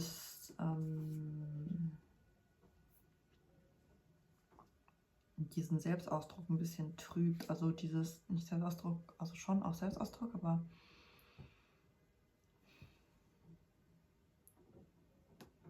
ich meine, blinder Fleck hat jeder, aber ich würde sagen, wie so eine Art blinde Fleck, der irgendwie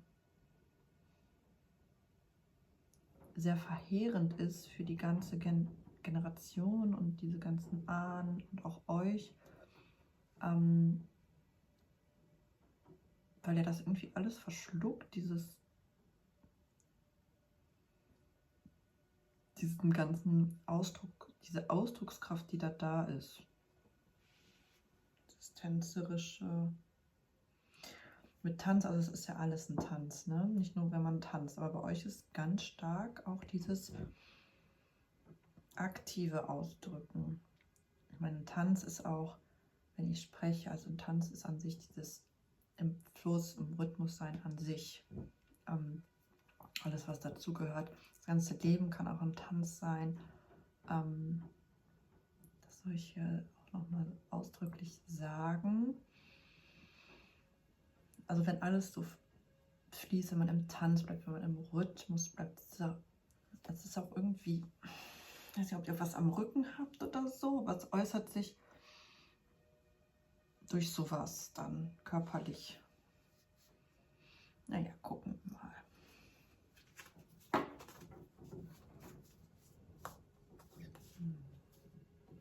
Ihr habt aber merkwürdige gehabt. Ja, okay. Zu euch wollten auch nur ganz bestimmte Karten. Also zu allen, aber ich meine jetzt bei euch war es nochmal sehr.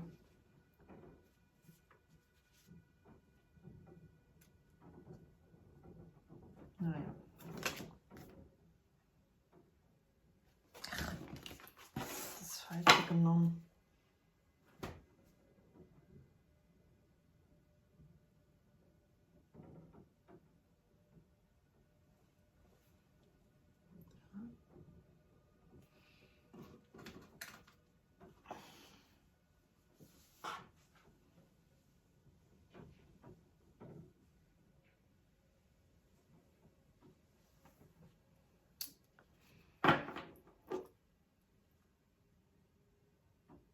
Ja, zu euch wollten wirklich viele Karten. So war das. Ich weiß jetzt nicht, warum ich so verwirrt war. Es ist dieser blinde, irgendwas saugt alles auf, dass ihr diese Klarsicht, so dieses klare Sehen, also dieses auch Klarheit überhaupt, das ist das irgendwie alles so wie weggefegt. Im wahrsten Sinne des Wortes. Was ist das denn? Ich bin mal gespannt, wo das herkommt. Also diese Karte. Bastelt euch glücklich. Was macht euch glücklich?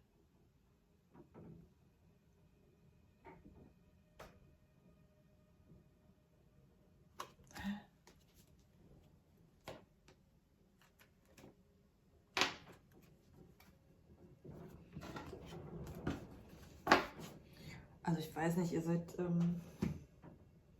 weiß auch nicht, was das hier ist.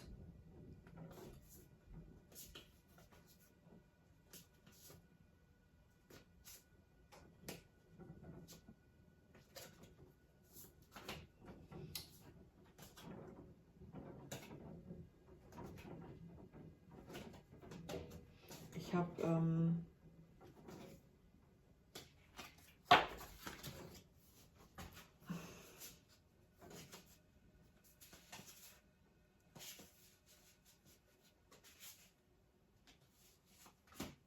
ich muss kurz gucken, welcher.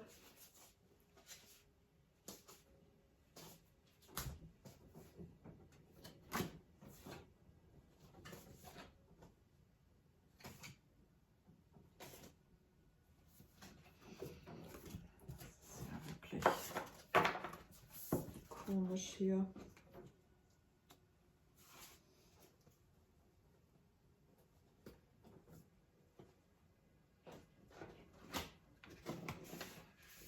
Tut mir leid.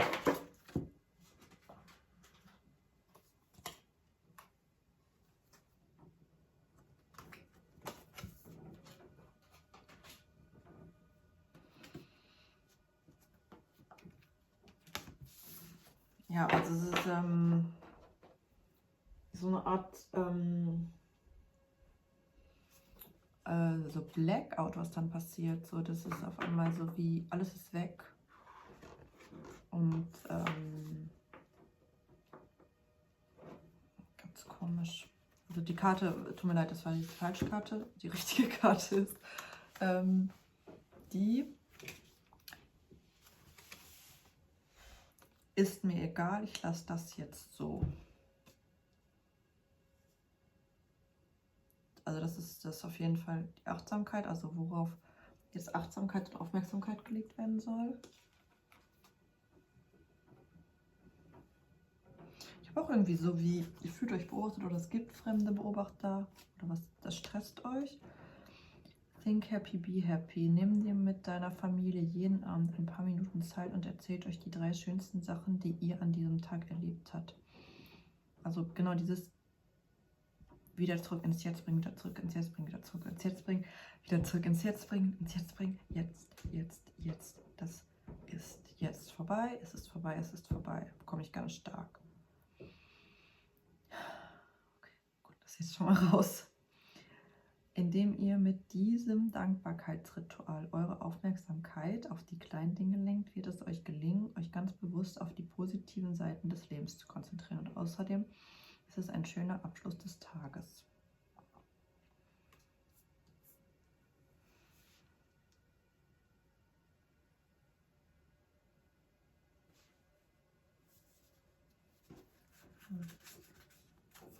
Ja. Die Karte Glück.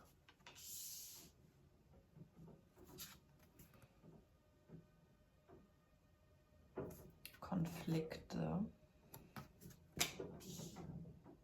als Erfahrung, Glück als Gefühl.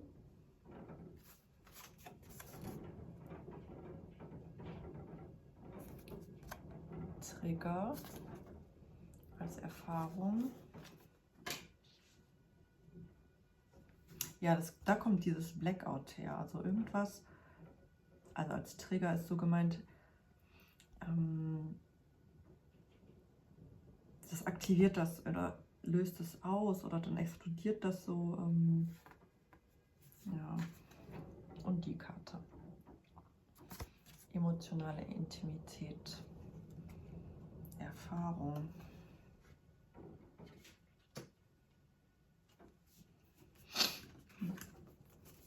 So, dann habt ihr den Krieger des Lichts. Da ist nochmal betont, dieses sich selbst gegenüber positiv, der Zahl 32, mit diesem ist mir egal, ich lasse das jetzt so. Also alles refokussieren, refokussieren, refokussieren und wieder ins, ja, also es ist irgendwie alles so mit diesem Trigger, der da kommt, also diesem Auslöser, ja, ist auf einmal alles so boom und weg und dann in alle Richtungen. Das ist das Muster auf jeden Fall. Ja. Mittlere Welt als Medizin 36. 30er Zahl, also es ist Fortschritt schon da, ihr habt schon angefangen. Oder ihr versucht, also ihr habt auf jeden Fall schon einen Grundstein gelegt.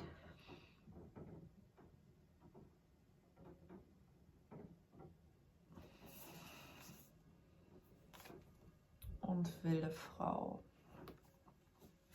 62.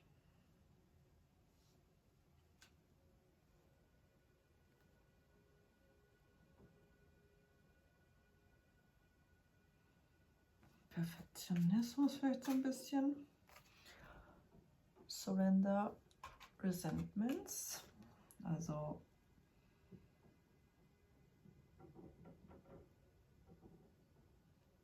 dem Nachgeben.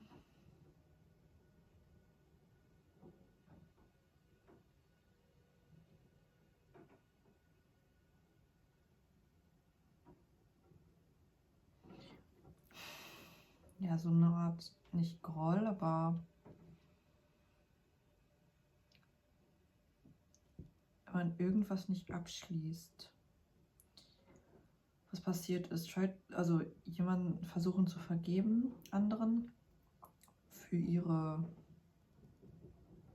was auch immer da passiert ist, und dass ihr aber weiter nach vorne geht in schon wieder positive Situationen. Also genau, hier ist irgendeine Negativerfahrung von Konflikten, die nicht ganz in die Vergebung kommt. Ja, surrender unhealthy relationships. Also Gib die ungesunden Beziehungen auf.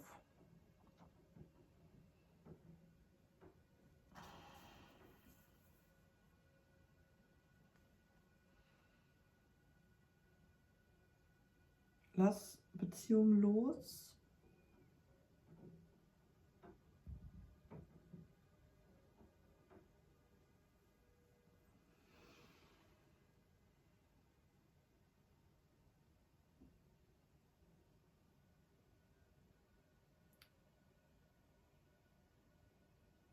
Die etwas anderes sind, als dir zu dienen, eingeschlossen Leute, die für dich persönlich, ne, nur giftig und unerreichbar sind oder unverfügbar. Du verdienst es von anderen gut behandelt zu werden oder beziehungsweise geschätzt zu werden und auch geschützt und dich mit positiven Menschen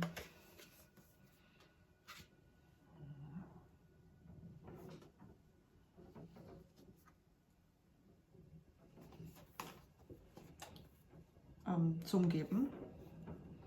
Dann das 10. Haus Karriere, Erfolg bzw. Ruf. Da sollte ich was ändern. Jungfrau-Energie, die Alchemistin. Irgendwas soll neu zusammengesetzt und sortiert werden. 9. Haus, Lernen und Glauben. Die eigenen Ideale, aber auch die eigenen Vorstellungen, Horizonte. Genau, ist mir egal, ich lasse das jetzt so. Hier ist ganz viel auch mit Positivität, anstatt, ich meine, es ist immer so eine Sache mit Negativität und Positivität. Es ist ja beides vorhanden, aber es geht darum, sich selbst gegenüber, ob man sich selbst gegenüber schädlich ist oder halt darüber hinaus geht, ja. Und das eigene Glück auch zulässt. Oder ob man sich lieber dafür entscheidet, dass diese Konflikte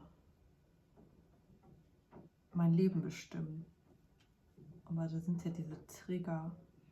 Und ob ich mich eher für emotionale Intimität entscheide, aber durch diese Trigger also dieses Muster ist, ihr wollt diese Intimität als Erfahrung. Da meine ich jetzt nur, damit ist gemeint, mit anderen Verbindungen einzugehen, die gesund sind, die intim sind, wo man sein wahres Selbst zeigen kann, wahre Liebe da ist und wahre Verbindungen, wo die meisten gar nicht wissen, was das ist, ja. Was ist das für dich? Was brauchst du dafür, dass du oder mit wem möchtest du deine eigene Intimität überhaupt teilen?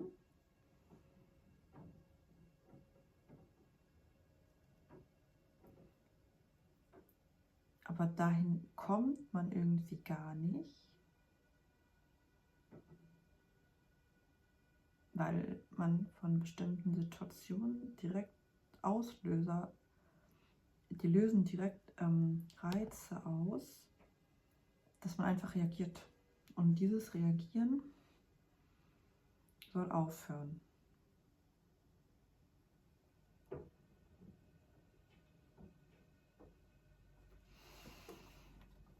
Heilung, ja. 37 Widder, genau, aktiv sich der Heilung widmen. 37 Gerania.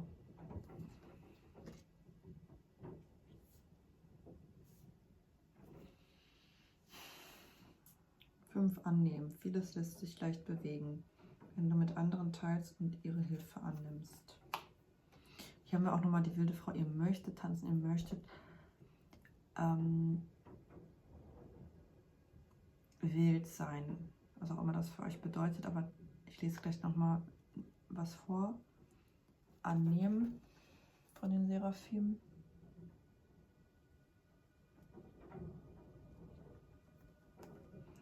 Vieles lässt sich leichter bewegen, wenn du mit anderen teilst und ihre Hilfe annimmst. Ja, sich von diesen Alten lösen und auch, was man vielleicht nicht vergibt oder wo man immer wieder auf was wartet oder so. Und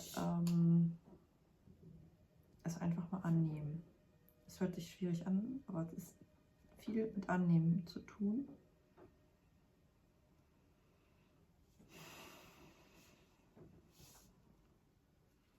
Ja, wir haben Verzweiflung noch als Karte.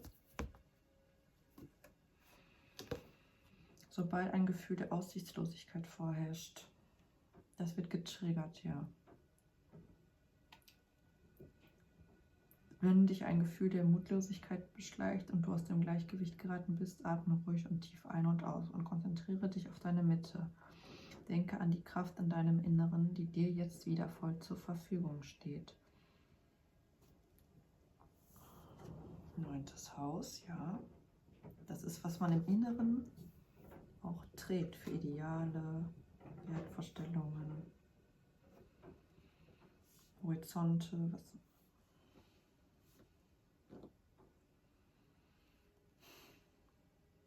Wichtig ist, dass du dir deiner Situation bewusst wirst und klar handelst. Genau, das meinte ich ja, es ist unbewusst, ihr müsst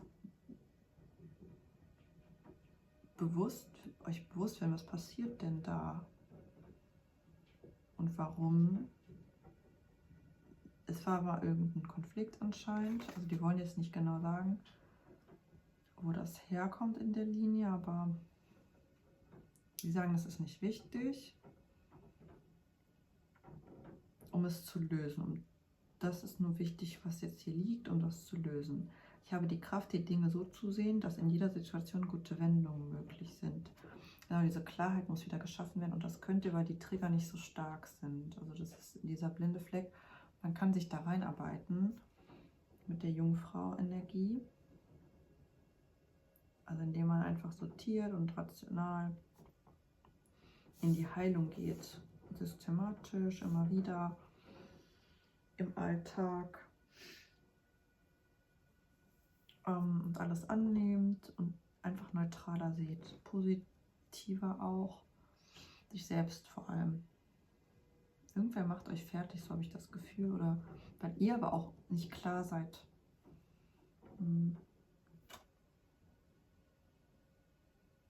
Ich habe die Kraft, die Dinge so zu sehen, dass in jeder Situation gute Wendungen möglich sind. Genau. Ihr habt die Kraft. Was auch immer das für euch bedeutet. Ne? Also mal kurz einen Würfel.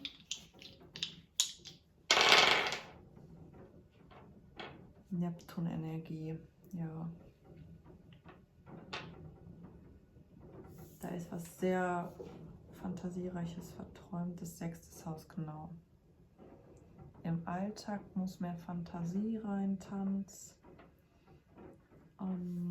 Für die Heilung jetzt, ne? Und das muss mehr Nährung, sich selbst, was man selbst nähren will, was man selbst bemuttern will, sich selbst wieder bemuttern. Quasi sich selbst eine Mutter sein, ja? Was da auch immer gefehlt hat. Das ist ja so eine Art Perfektionismus, der so ein bisschen noch diese Auslöser, also diese Trigger unterstützt.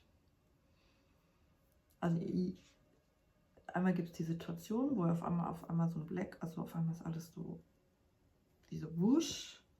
Und dann gibt es noch das darauf, dass ihr euch selbst gegenüber irgendwie negativ seid, dass ihr in ungesunden Beziehungen seid. Daran äußert sich das alles, ja. Und da auch anscheinend noch fertig gemacht werdet und euch selbst aber auch fertig macht. Und irgendwas nicht annehmt und irgendwas nicht vergebt und dann ist dieser Kreislauf da immer wieder. Lasst das doch einfach mal. Ich ziehe mal nochmal hier.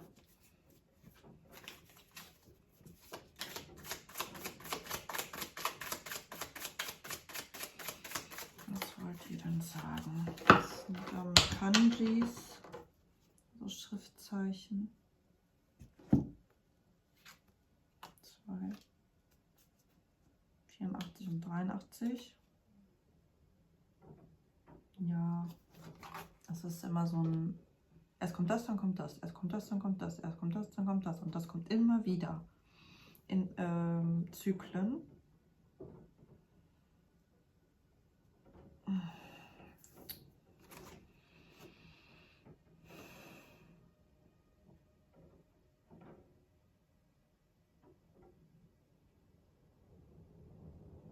Also das, ne?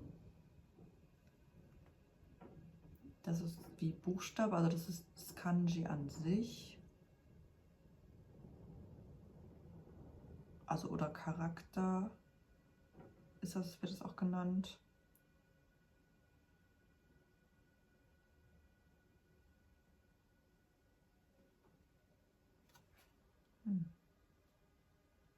Buchstaben, Zeichen an sich. Schriftzeichen. Charakter.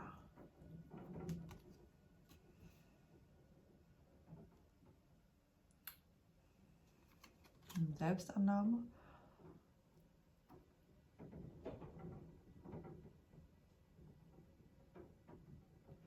Ja, sie sagen so, es kommen auch immer so Zeichen oder Wörter oder so, irgendwas, was man schreibt oder gesät.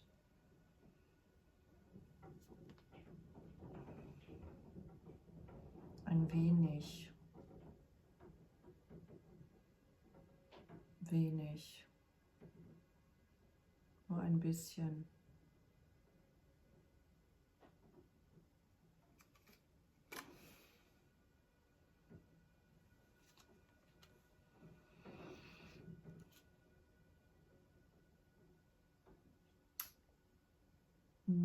Ja, es sind, glaube ich, einige Dinge.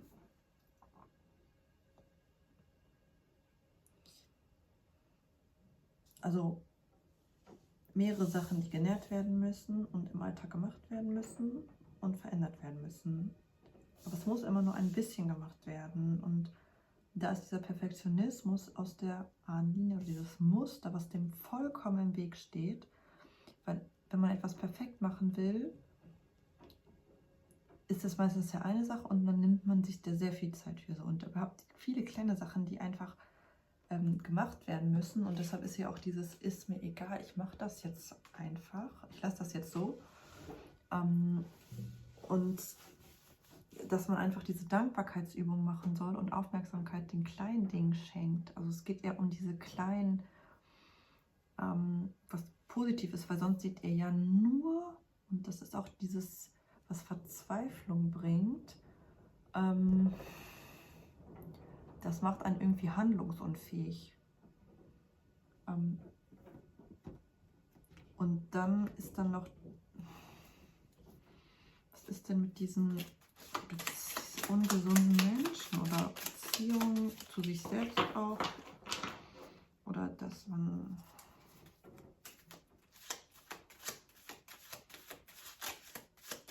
steht irgendwie dem eigenen Glück selbst im Weg. So. Dieses durch diesen blinden Fleck, aber das hat mit Leuten zu tun.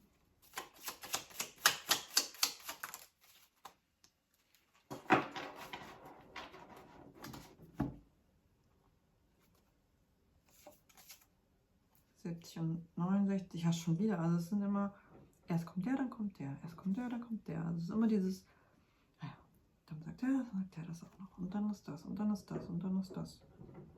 Und das ist dann so eine Kette, die ihr unterbrechen sollt. Und diese Leute sind aber genauso. Und die sind auch völlig negativ. Westen. Ja, das soll sterben. Damit das neu transformieren kann. Also das soll auch mit dem Herbst gehen und weggefegt werden und weggetanzt werden, damit da was anderes reinkommt. Und das ist auch wichtig für die Heilung. Osten, genau, dass das Neues reinkommt, die Heilung. So, jetzt komme ich noch was vorlesen hier, bevor ich die Kerze mache.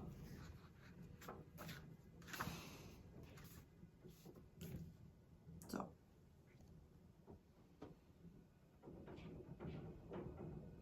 Genau, dein wahres Selbst ist aufgerufen, sich in der Welt zu engagieren. Und das ist ganz anders als dieses Muster, was in dieser Linie, dieses Überlebensmuster anscheinend, dieses, was Verzweiflung bringt, durch dieses Perfektionismus habe ich hier die ganze Zeit, Perfektionismus und dieses Negative und dann dabei noch negativ zu sein halt einfach. Also ich habe jetzt nicht, dass das von der Jungfrau-Energie kommt, sondern dass die Jungfrau-Energie das eher auflöst. Weil man wird ja, es wird zwar gesagt, Jungfrauen werden perfektionistisch, aber das ist ja eher auf eine positive Art. Also ich meine, es ist ja erstmal neutral, wenn man perfektionistisch ist, aber erstmal, also die Ahnen, die hier sind, sagen, dass der Perfektionismus erstmal unbewusst ist und dann an ganz anderer Stelle gelebt wird, als er eigentlich in die Linie gehört. Also in ganz anderen Themen. Genau, deshalb ja auch hier, was glaubt man, was sind seine eigenen Werte, was sind seine eigenen Ideale, das sich klar machen. Karriere und Erfolg, also was ist mein Ruf, was ist das überhaupt? Ganz systematisch und klein und es sind wenige Sachen, aber also es sind einige Themen, aber es sind wenige Sachen, die man da braucht, um sich das klar zu werden. Und deshalb soll man sich auch zusammensetzen. Hier steht ja auch jeden Abend ein paar Minuten. Ein paar Minuten, steht nicht Stunden. 3 schöne Sachen, die ihr erlebt habt. Und dann seht ihr ja auch schon, was findet ihr überhaupt schön? Woran bin ich mir dankbar? Was mag ich überhaupt? Was ist mir wertvoll? Und da mehr aktiv, dann geht eure Kraft da immer schon hin und alles annehmen, auch Hilfe von anderen. Ich weiß jetzt nicht, warum Annehmen noch liegt. Ja, das möchte reinkommen.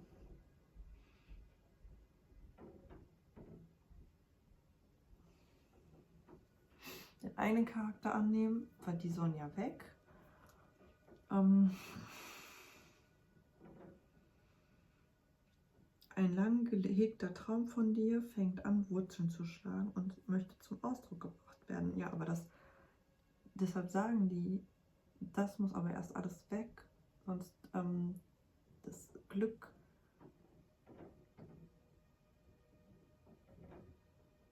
dieses Art Blackout oder blinder Fleck, so dieses wird nur geheilt, wenn man da, ich gucke gleich nochmal genau, aber genau, du passt in keine Schublade, dein authentisches Selbst. Es braucht Freiheit, leuchten zu dürfen. Leuchte hell, tanz voller Hingabe, sei ganz du selbst. Und lass einfach den großen Geist entscheiden, was passiert.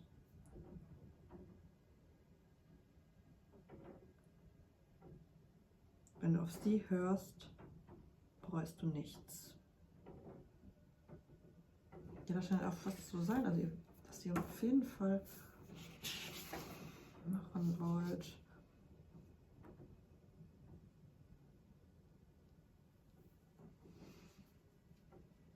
Genau. In der mittleren Welt lässt sich gerade nichts machen. Genau, das irritiert euch. Also in der Welt hier lässt sich nichts machen. Es gibt nichts, was die Veränderung unterstützen kann. Deshalb kommen auch eure Ahnen jetzt. Ihr müsst in der oberen Welt um Hilfe bitten und abwarten und das jetzt erstmal alles auflösen und klären.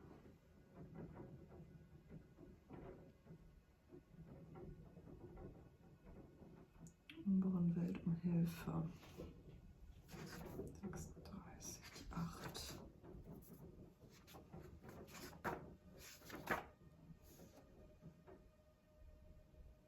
Genau. Nochmal, ne, dass man sich auf seine Stärke konzentriert, auf seine Weisheit und seine Schönheit. Egal, was die sagen, ob das falsch ist. Nähere, genau, hier nochmal, nähere dein Licht, bis du dich gestärkt fühlst. Und dann musst du nichts mehr tun, weil in jeder Situation, in die du gerätst, wirst du von innen heraus klären. Dann kommt auch dieses Verzweiflung nicht mehr. Genau, ihr sollt euch selbst nähren, ihr sollt eure Träume nähren, ihr sollt eure Fantasien nähren im Alltag. Ich gucke jetzt auch mal die Kerze. Noch extra Botschaften bekomme, was vor allem nochmal hier das Thema ist der mittleren Welt, was sie denn jetzt genau tun können oder was, ich sage jetzt einfach, was mir gesagt wird oder was ich sehe. Wasser, schade. Ja, es hat sich irgendwie alles so ein bisschen zerstreut.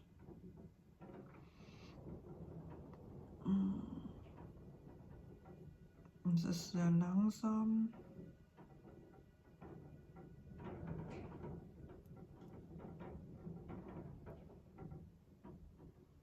Ja, das Feuer.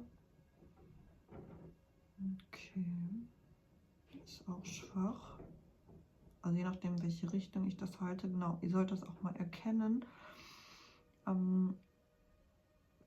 Je nachdem, in welche Richtung. Genau, jetzt auf einmal geht es ganz, in welche Richtung ich mich bringe und in welche Richtung ich gehe, wird mein Feuer stärker oder schwächer.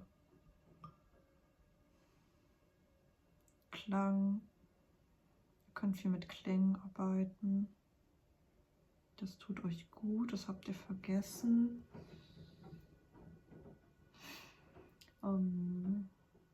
Wir können diese Trigger heilen. Das kommt automatisch an, wenn man sich das bewusst macht. Das ist nicht so dramatisch. Also es sind schon dramatische Erlebnisse, aber die sagen, dass es einfach nur noch ein Rest, der gespeichert ist. Und der immer weitergegeben wurde durch Konflikte und dann wurde immer ein Teil teilweise abgelöst, aber das hindert jetzt so ein bisschen an der eigenen Intimität und dem eigenen Ausdruck, weil dann noch so ein letztes, ja, wie eine Art Blackout ist, die, was immer wieder auch genährt wird durch das Umfeld und auch diese eigene Unklarheit über sich selbst und die eigenen Wert oder beziehungsweise positive Einstellung sich selbst gegenüber und dass Sachen einfach jetzt akzeptiert werden sollen und vergeben werden sollen. Ich meine, das klingt jetzt einfach, aber einfach mal die Sache, wie sie ist, neutral und liebevoll betrachten und dann auch sich entscheiden, ob man jetzt weiter da bleiben möchte oder ob man jetzt woanders hin möchte. Genau, diese Klarheit, da fehlt einfach dieser ganze Prozess. Deshalb soll man sich jeden Tag hinsetzen, um sich selbst auch kennenzulernen mit dieser Dankbarkeitsübung. Und das reicht dann schon. Und mit diesem Perfektionismus, dass man das einfach sein lässt und er sich kleine Dinge sucht und die dann macht. Und dann ist mir egal, ich lasse das jetzt so. Dass man sich ein bisschen distanziert von dem, also wenn dann jemand sagt, es kann auch sein, dass ihr jetzt gerade noch vielleicht aus dem Umfeld noch nicht weg könnt wegen Karriere und Arbeit, aber durch diese einfachen Übungen, vor allem täglich, also im Alltag wirklich, Routine ist Jungfrau, also tägliches Leben und das da nährt, Schritt für Schritt und auch sich darüber einfach klar wird, dann geht das auch weg und dann merkt man auch, geht diese Verzweiflung auch so ein bisschen weg, dass man merkt, dann löst sich das selbst auf. Genau, da muss einfach nur so ein bisschen, deshalb habt ihr auch so diese grünlich-gelbe Kerze. Genau, innere Heilung ist das Thema vor allem. Also ich meine, es ist immerhin innere Heilung, aber sich selbst nähren und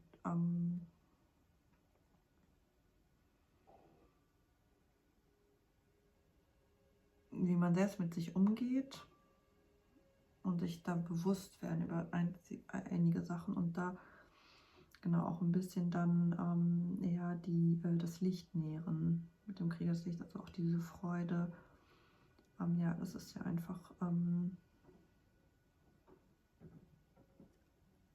mehr den Weg Richtung Glück gehen, anstatt Richtung dieser Konflikte, diese unnötigen, also sich das einfach klar zu werden.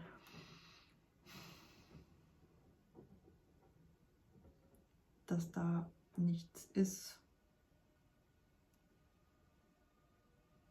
Aber, ja, und die obere Welt, was wollte ich damit sagen? Das ist in der mittleren Welt.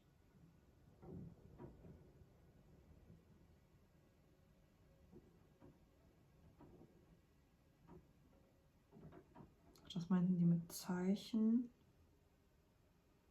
Ja, also mir wird auch nichts gezeigt, weil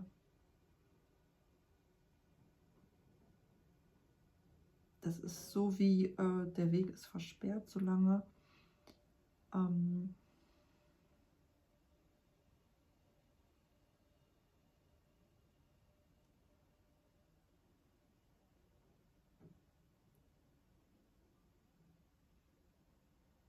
ja, so wie dieser blinde Fleck nicht weg ist. Also der muss erst weg. Dieses alles, was sich angestaut hat, muss auch weg. Und dann ist ja eine Lücke und diese Lücke muss genährt werden. Mit dem, was wirklich ist. Also den eigenen Wertvorstellungen, was man glaubt, was man nähren möchte, mit all dem. Also ich würde nicht sagen, dass das eine Transformation ist, das ist eher so eine Art Austausch, weil es ist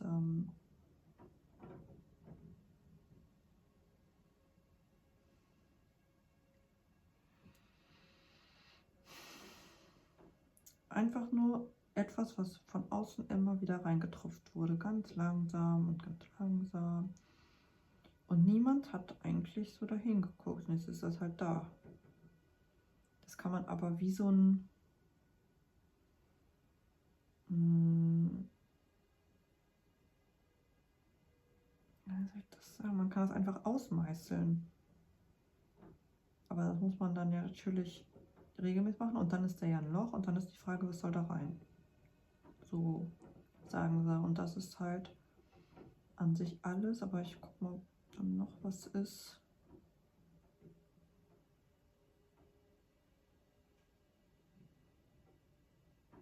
Man soll aufhören, mit einer bestimmten Person zu sprechen dann in der Zeit.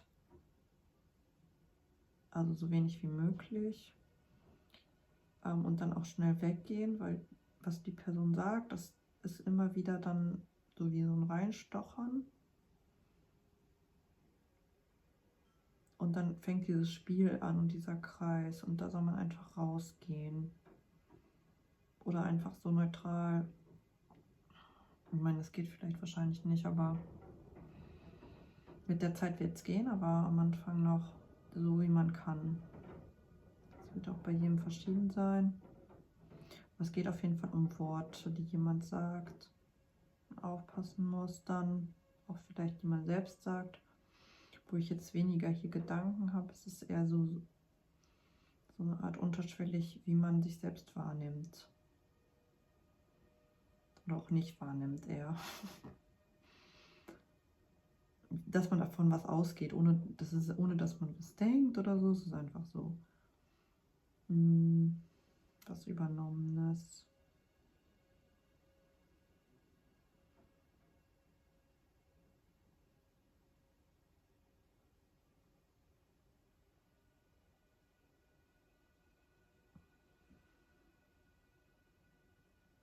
Tanz. Ich habe wieder Tanz.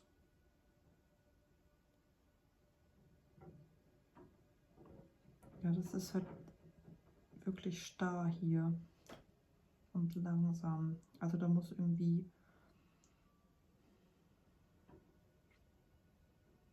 Bewegung in die Heilung vor allem.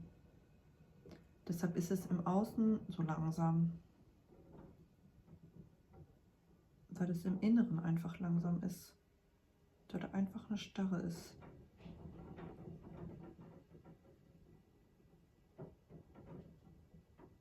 Was muss ich noch sagen? Ja, es gibt jemanden, der mit dem Finger auf euch zeigt oder so und immer so du oder wenn es einen so gibt, dann egal. Auf jeden Fall, falls ihr das auch macht, sollt ihr das lassen. Mit dem Finger auf andere zeigen oder so. Geht da einfach raus. Das ist nur Teil des Spiels und dann bleibt ihr da drin.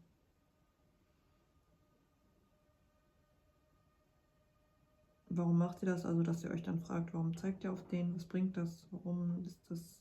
Wie ist das für mich? Ist das sinnvoll? Bringt mich das weiter? Bringt ihn das weiter? Was soll das überhaupt?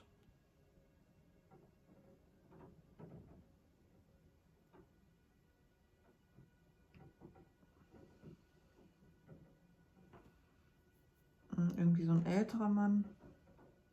Noch einer von euren Ahnen sein, aber ja.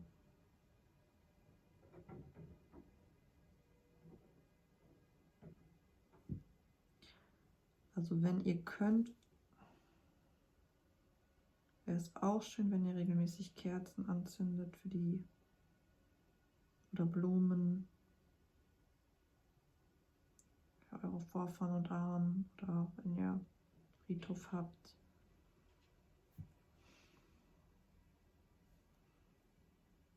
Es kommt auf jeden Fall so ein älterer Mann durch, der relativ dünn ist. Nicht dünn, aber schlank. Viel gearbeitet hat.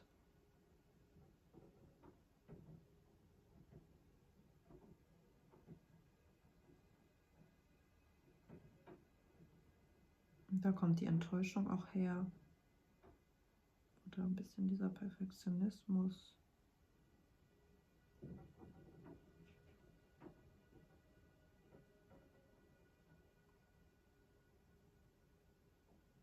Wir bringen mal wieder alles an seinen Platz.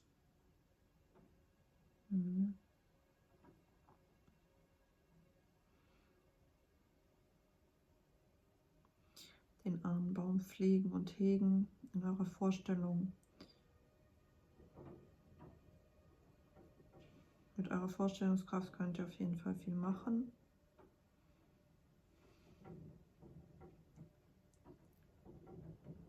Zum Beispiel euch den Ahnenbaum der Ahnen vorstellen und denen dann das geben, was er braucht. Und auch eurem eigenen Baum. Das würde euch helfen, diese Technik. Ihr könnt aber auch das anders machen, wenn jetzt kein Baum.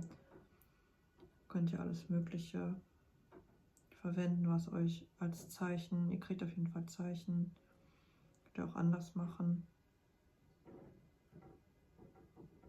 Es soll auf jeden Fall in der Vorstellung, also im inneren Auge sein.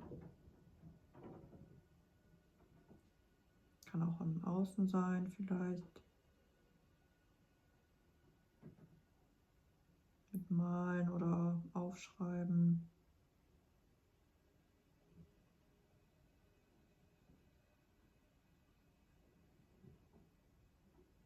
Ich habe ja auch noch diesen Zaubertrank, also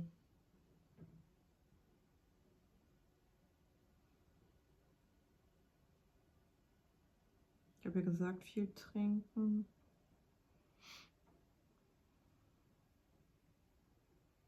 Jetzt sagen sie eigentlich nicht viel, das habe ich auf einmal Halsschmerzen.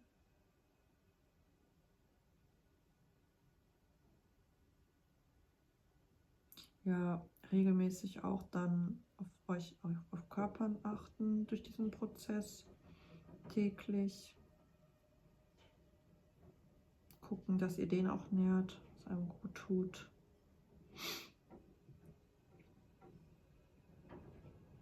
Schauen.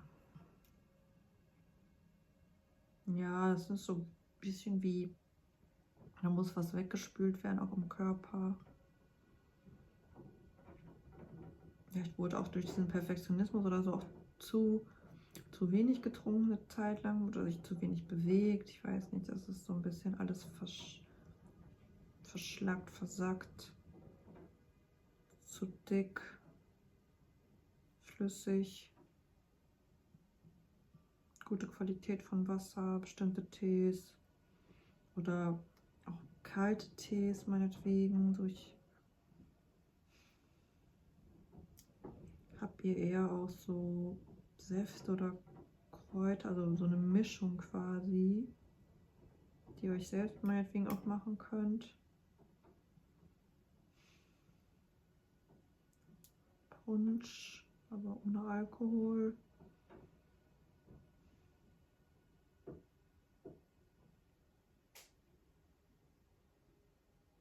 Mit viel Liebe alles zubereiten. Und mit sehr viel Klarheit, also immer wieder, warum ich was mache für mich oder für andere, zusammen meine ich.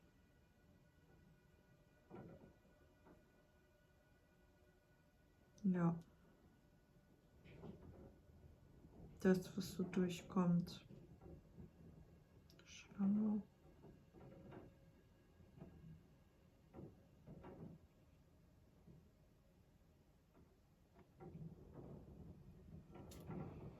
So, ich wünsche euch viel Erfolg dabei.